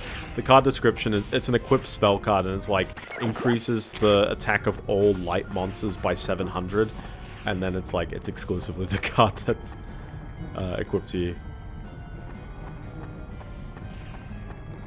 I trust I've gotten everything as well. I'm gonna go through this door because this door seems more of a room. These poor crabs, so I tell ya. You know, this makes a bit more sense. Okay, cool. Is that thing just gonna shoot me, like, no matter what I press? This would be a good opportunity to eat some dog food. Twice. Well, that's fun.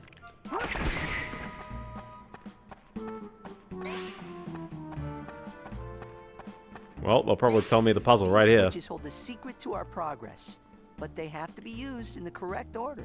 Oh, there's a correct order? Okay, well, that was like the swirly boy, and I'm pretty sure it's the swirly boy out here. But then what's after the swirly boy is Y-shape gang. So we're gonna go Y-shape gang. I did beat Kao the Kangaroo, I will say that. So I've got that at least under the boat.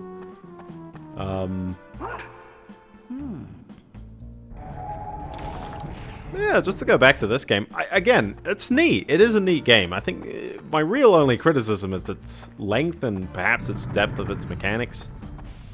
But it's got a few things. Yeah, I don't know what the Atlantean script was in the movie. I mean, I remember that symbol at least.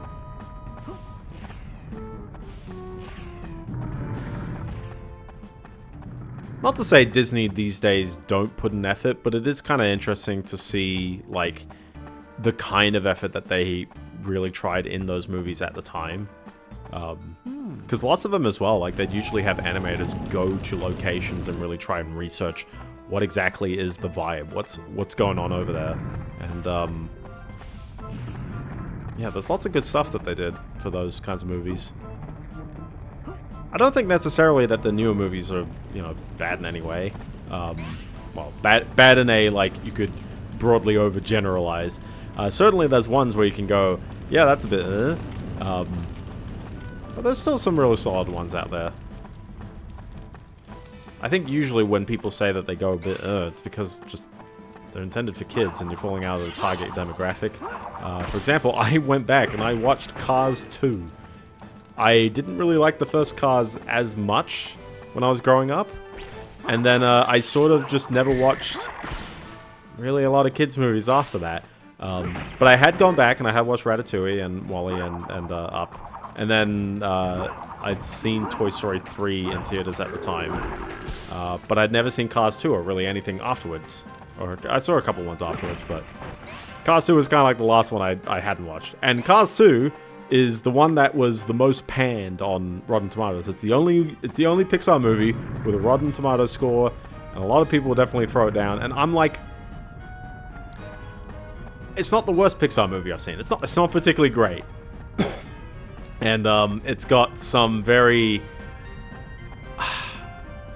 I mean, I've seen Lightyear. I can definitely say that one's kind of the worst one I've seen. Door is locked. The door's all the way up there. Oh, wait, this is the door. I think Lightyear is the worst one I've seen. I also didn't like Monsters University very much. And Cars 2 is fine. It's fine. It's not particularly like so dreadful, like, you know, how could they be thinking this? It's a bit forced in places, and certainly you could go, oh, well, like, you know, we're meant to have two protagonists going on, but they ended up just kind of giving Mater the whole plot. Like, Lightning McQueen's plot is very shallow, and he's just kind of a vessel to get Mater to bounce around in the place. But then it's like, well, you know, like, they give him some growth. Ultimately, you know, like most spy kinds of movies, and yeah, it's like, oh, yeah, it's a spy movie. But most of these kinds of movies, look at that backswing. Most of them are there to get you from point A to point B, to basically get to the set piece areas. I remember this Duke Nukem level. Oh, the spit! Llama spit.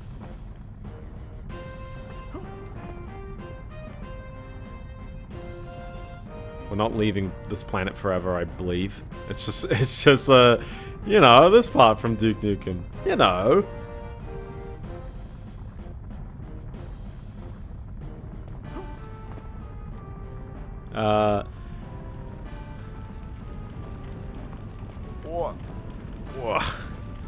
But it's not, it wasn't the worst movie at the end of the day. Like, I'm like, yeah, you know, I get what the...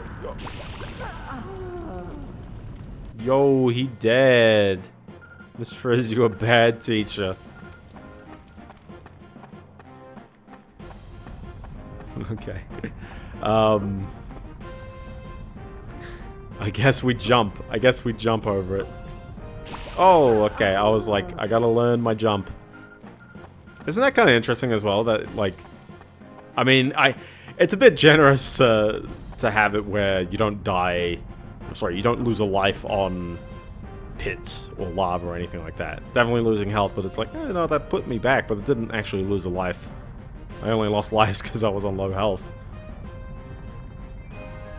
Oh, I mean, I hit the checkpoint, and that's not going to throw me off that bad. It's going to be incredible if I somehow game overed in Atlantis. Yeah, I'm just going to take it, apparently. I guess crouching. This seems too low. Oh my gosh, crouching works there? Whoa.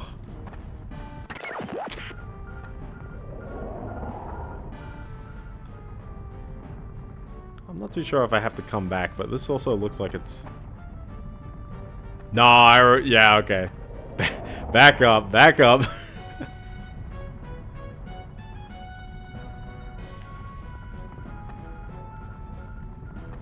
This is a bit awfully easy to wander onwards in the level, but you know what? I'll accept that than hugely on rails. I prefer something that's a bit like, oh, you know, you gotta explore a bit. Oh yeah, that should have been the tell right there. Look at that, he's missing all the letters.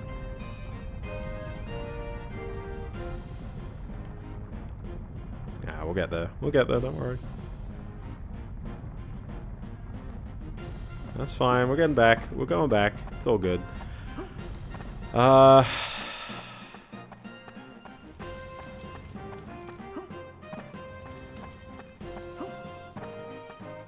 yeah.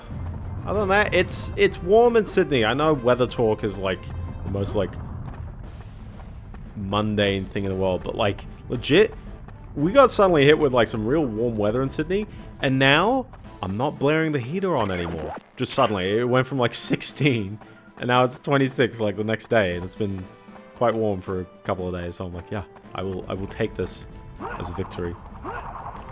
The roach, the roach. You know, I kind of like that the crab was doing that on me. Okay, I'm just gonna avoid the fireflies. You know, like that one point in the movie.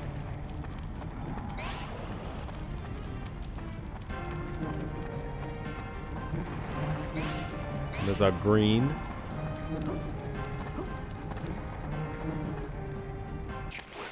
What do we put in the mouth? Ice crystal? Nope. Touch the fleas.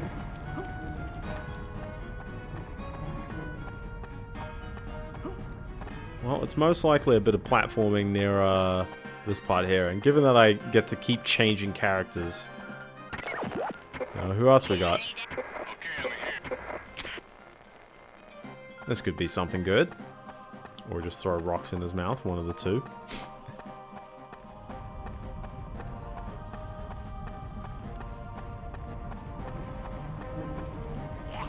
Rocks. I don't think I've got anything really there.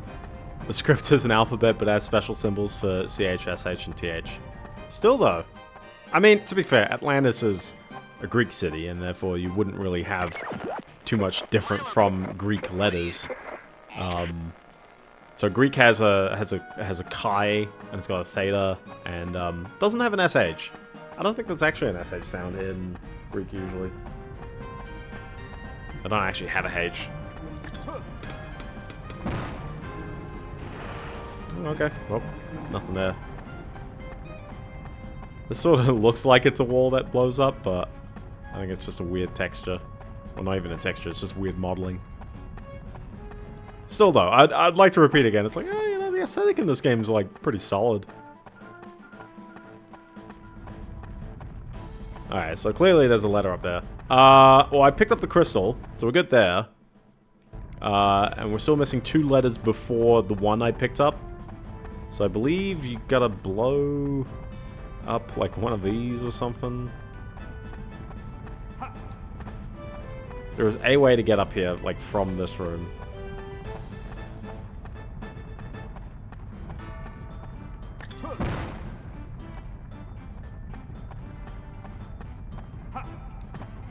Oh, clear crystals. There's 10 to go.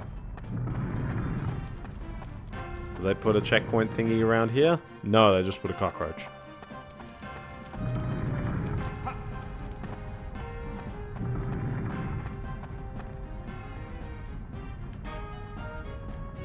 Does also look like there's a ledge up there. I don't suppose Mila could reach that. It seems a little bit out of reach, but who knows? We could give it a go. Let's give it a go. Let's change to Milo. We'll make that jump. I used to always think when this movie came out that like they named the chocolate powder after him.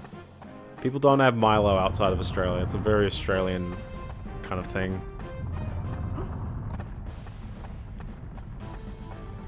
It's a strong powder. Yeah, I don't think he's gonna reach that. Seems a bit odd.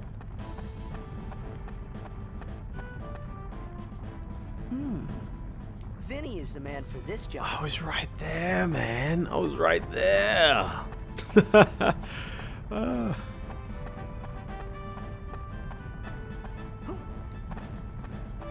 It's all good. We'll get there. We'll get there soon.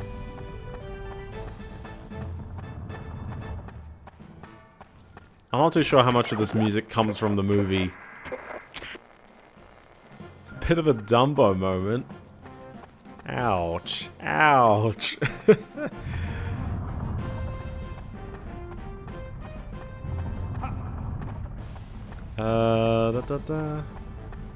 yeah, other than that, a lot of people playing, actually surprisingly, not a lot of my mates are playing Hollow Knight Silksong, but apparently a ton of people on the internet are, because there were, I don't know why, like, and now I've got to be Milo, because he's the only one who can climb. There were a lot of articles at the time basically saying that, like, multiple game outlets all crashed at the same time because Silksong came out. Oh yeah, like, Silksong is, and yeah, the studio, it's one of Adelaide's finest exports. And honestly, when you think about it, it's a $30 Australian game, $20 US. And I mean, the concurrent Steam player count hit 540,000, which means that at the very minimum, they sold 540,000 copies. For a $20 game, it's like, oh, you know, that's $10 million. And then imagine Steam, or 10 million US dollars. Imagine Steam takes a 30% cut, you're down to 7 million. How many people did it take to make the game? There's like 3 main developers. I don't know how many artists and stuff like that, but it's like, yeah, you know, like, maybe each person takes $500,000 if it's like 15 people. It's like, oh, there you go, easy. Obviously, it sold way more than that because that was 1, just Steam and not the other platforms, and 2, that was just the concurrent player count. That's not total sales. This thing is going to sell like hotcakes for a long time. Also, the first game started selling crazy amounts again. Look at the player counts for the first game. You'll be like, oh my gosh, people were playing this one again. I have indeed played the original Hollow Knight, so I can tell you that I liked it a fair bit. I think it's a really solid game. I would highly encourage a lot of people just play Super Metroid. Like, there's lots of, not as in play it instead, but rather like, there's a lot of games like Hollow Knight out there. A lot of people don't realize that you know, there's a lot of games in that genre.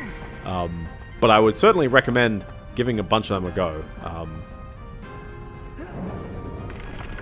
I'll just pull out that barrel. But Hollow Knight combines a lot of the best kinds of elements. It's got the DuckTales pogo jumping. The exploration's pretty good, and I do like the. It's quite hard. It's got tricky mechanics. I don't think I did all the secrets, and therefore there's lots of like super bonus bosses that are just like, yeah, nah, they're beyond my pay grade on that one. Yeah, you see what I mean? I'm like, oh my gosh, look at all this Metroidvania. Well, okay, see, the phrase Metroidvania always like irks me slightly. The floor is unstable here. Let's try digging to see what's underneath. Okay.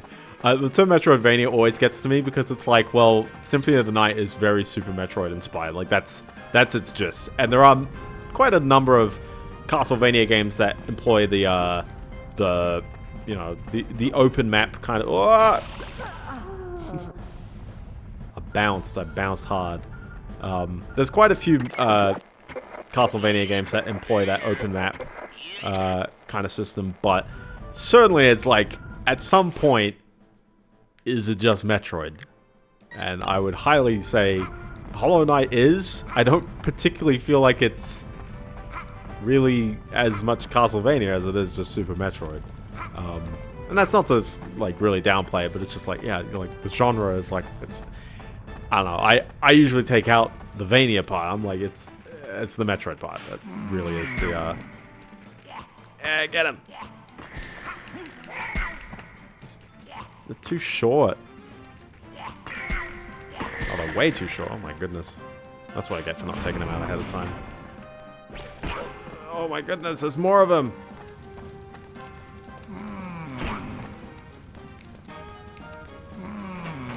There we go. We're good. We're good. Yeah, it is a sliding scale. Like, at some point, like, if you're starting to add lots of, like, level up mechanics or particularly combat mechanics, I start to get get the point a bit more. But I'd also still generally say it's like, it's very, this one's very Super Metroid. Right in front of the dog food. The level ups and stuff, yeah. I'm not too sure if one could point to a currency system and say, oh, like, Metroid doesn't have that, but Castlevania does. Because I'm just like, I don't think currency system exactly is, like, genre defining. But particularly, I think, like, the way that the weapons and the upgrades work. And not to say that Symphony of the Night doesn't have upgrades that are, like, you know, intended for traversal and progression like that. Because it still does, but yeah, it doesn't really have shops. This area looks familiar, doesn't it? I mean, I've got, the only thing I need left to leave the level is, yes. So, we can work our way out after that. That jump looks a little gnarly for Mr. Mole Man. And somewhat so does that one, but he made it. And 4 white crystals. Also, I as I said that, I was like, and why am I not walking all the way back here to the magical mask that I wandered straight past? Look at this big fella here. And true, and the fire gem. gem. Okay, we don't need to worry about that one.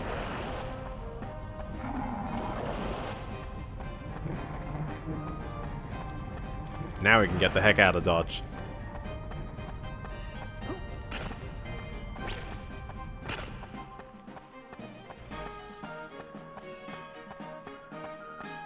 Yeah, but no, it's good. It's good that people are enjoying it. I'm seeing some kind of contrarian takes. I'm sort of ignoring them, but I'm also not really reading too much into how people are interpreting Hollow Knight.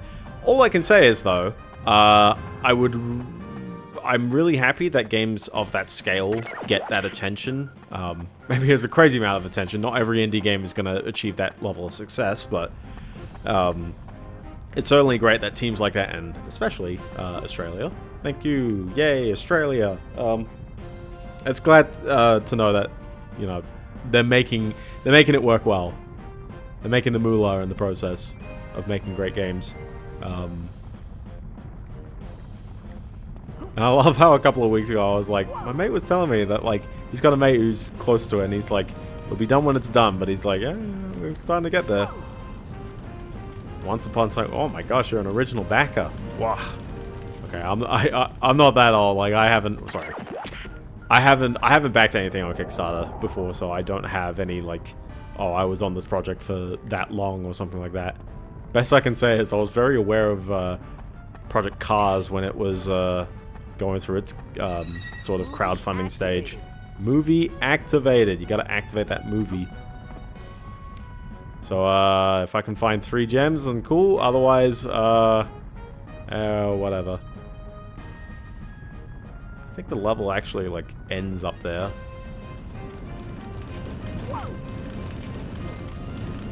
Oh no! I've just hit the inevitable kill me area.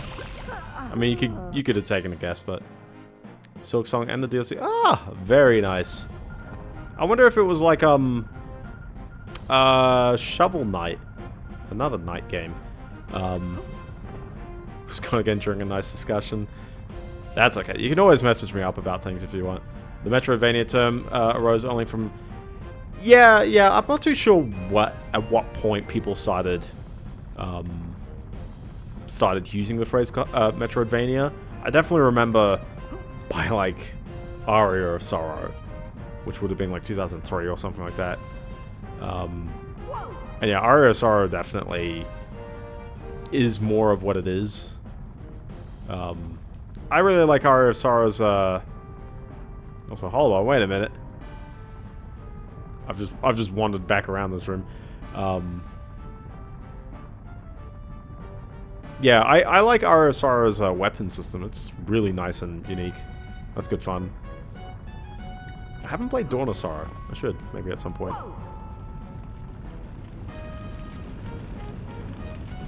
But, yeah. Also, I should just play Symphony of the Night again, shouldn't I? That one's always a great game to come back to. But you will need your 8-bit Do Pro 2. You will need a controller with a very comfy D-pad layout.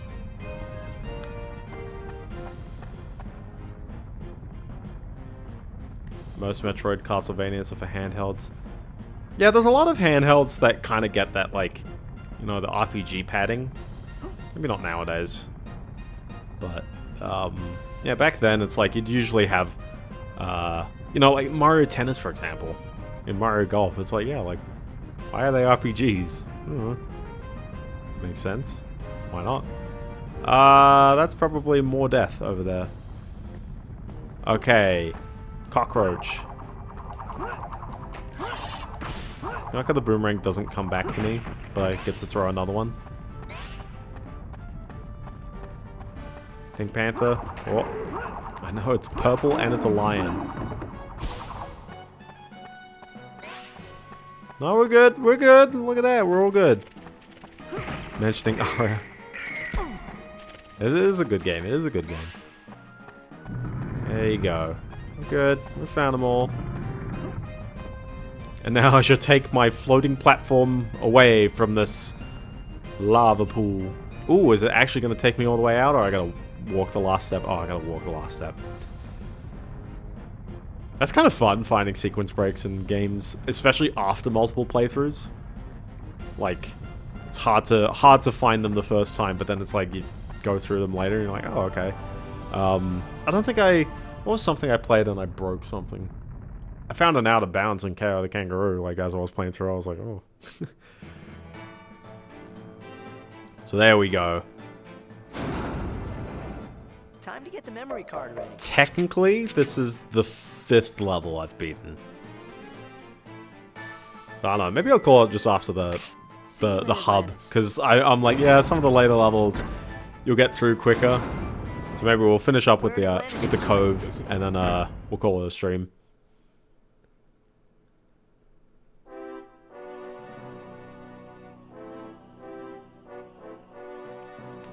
Isn't it interesting? It's like, yeah, this is like not a roadblock, but it's like, yeah, you know, it's an hour of the game right here, just these 3 levels, going back and forth between them. So there's still a couple of things, like obviously this is still a level, you still need to find the letters and all that stuff, and we found 2 of them, and I haven't found the gem yet, the green crystal. But we swam down here, and I sort of skimmed past that there's a gap here. I'll try and look around for the crystals. I know there's some back outside there.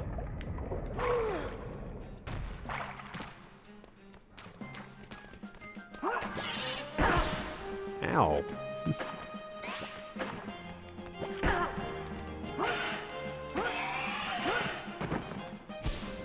This chap right here. Secret cave in the secret cove. Well, it's not even that secret cave. It's like, oh, you gotta go in here. Am I missing letters? No. Yeah, nah. Hi there. Different colored crystals have different powers. Try combining them with Atlantean objects to see how they differ. We'll use them maybe at some point. Fire crystal. There you go. Just as long as you don't go into the black void, then you're good.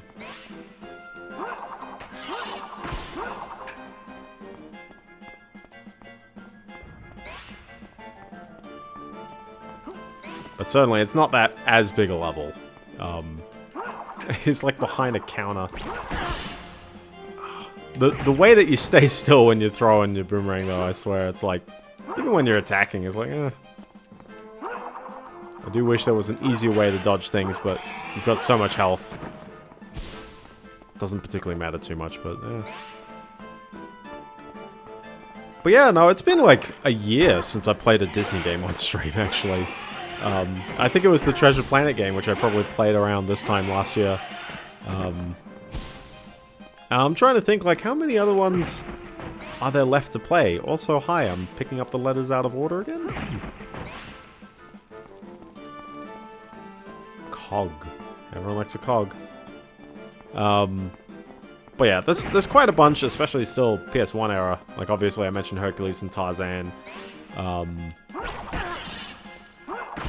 I know there's that Lion King game, kind of based off the second Lion King movie, but it's got both the first and second movies kind of in it. And then there's a Little Mermaid 2 game. There's a Peter Pan game. Like, nearly everything has a PS1 game, except Pocahontas. I can't explain why. I can't explain why Pocahontas doesn't have a PS1 game. Hercules is tricky. On the hard difficulty, the level 5 boss fight is just like, you just get hit. But there's a comfy amount of lives. If you go back to it, you'll be like, okay. I got there.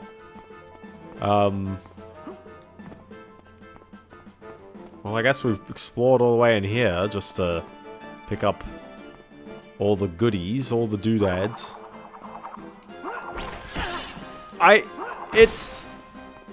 Yeah, like, it's not, like, overtly ambitious, but it's like, you know, it's a solid idea. It's a solid, they took a crack, and it's a really decently well put together game. The Jungle Book game is a DDR clone, and it's quite competent as well. I like it. Recently had was it the Crazy Perfects subset on Retro Achievements? I'm like, nah, man. Nah, I'm not that good. I'm not playing it like that.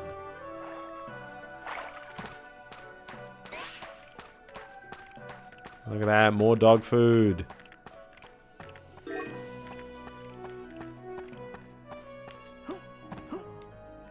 And then where was the last light thingy?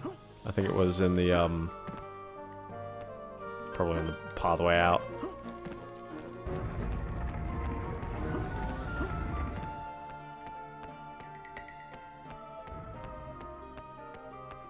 There it is.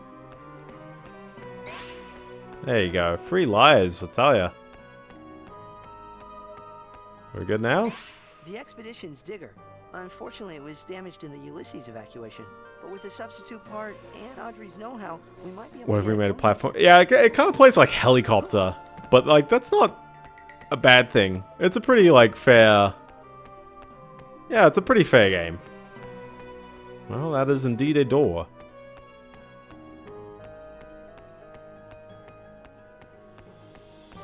If only I had a piece that could help repair this thing. And it's old as well. Oh, not this side, apparently. Maybe that side. Oh, exactly, yeah. Nope. Still no? I don't suppose they're telling me about combining one of these items with it. Nah. Probably Aubrey can repair it. There's bound to be other ones like it, out there somewhere.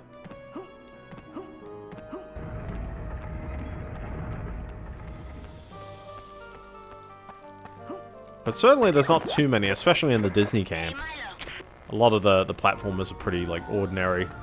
And especially I mentioned the Little Mermaid one, which is another 2D platformer, and it's a little bit Echo the Dolphin, but not really. It's not really. And the Lion King one is just like, it's just a mid-platformer, I tell ya. She's staring at this. She does not know what's going on with this excavator.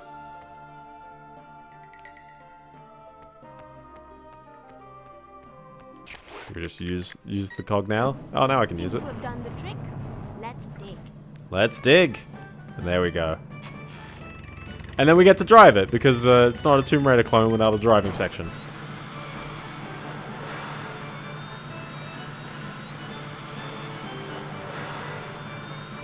Like, you just hold X, you just go for it. Eventually this wall will crumble, just like my hopes and dreams. Dead ahead, it's the exit. We're gonna have to dig through it. What if I go this way? Might take some time. Oh my gosh, look at all these other dudes. Okay, well.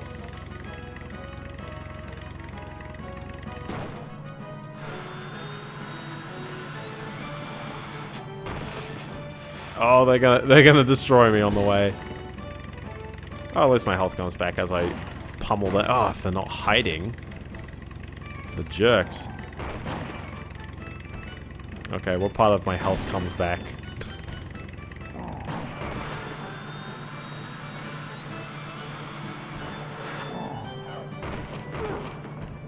I lost my life. I should have tested which button was the reverse. The answer is none of them. There is no reverse. You just swing it. Just swing it out.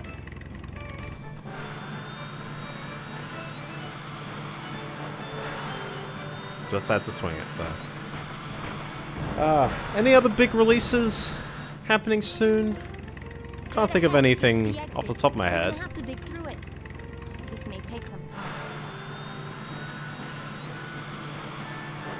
There's been some other tech news, like there's the circle backs up. I don't know why that wasn't working earlier, but sure.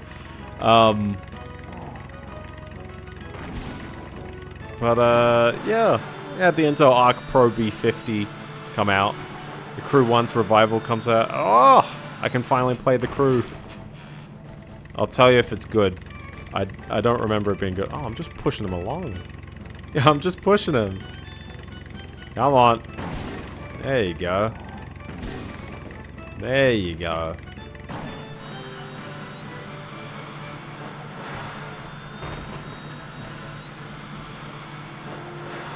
It's like you're the same person. Do-do-do-do-do-do-do.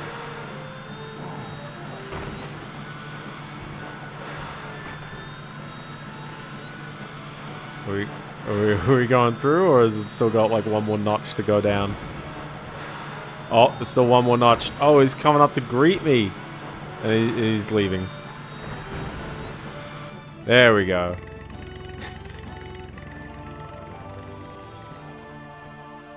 There we go. So that's a solid halfway point for the game. Because obviously, what's on the other side of this big long hallway? Actually, Atlantis, I think. So we'll get there. But yeah, we'll explore the rest of that next week. It's Atlanta. It was back there. It was just there the whole time. So, but yeah, we'll explore that next week. Finish off the game. You know what you're really getting as a reward for this game. Concept art. But you know what? Concept art's always good. No music video though. Unlike the Treasure Planet game, you don't get a music video. So, anyways, with that, I would like to thank you so very, very much for watching. If you enjoyed the stream or you didn't enjoy it, that's okay. But you can follow on Twitch, where there's a stream every 8:30 p.m. Australian Eastern Standard Time on Mondays. And if you missed parts of this or your internet was dying, don't worry, because there will be a VOD on YouTube fairly soon, within the day, usually.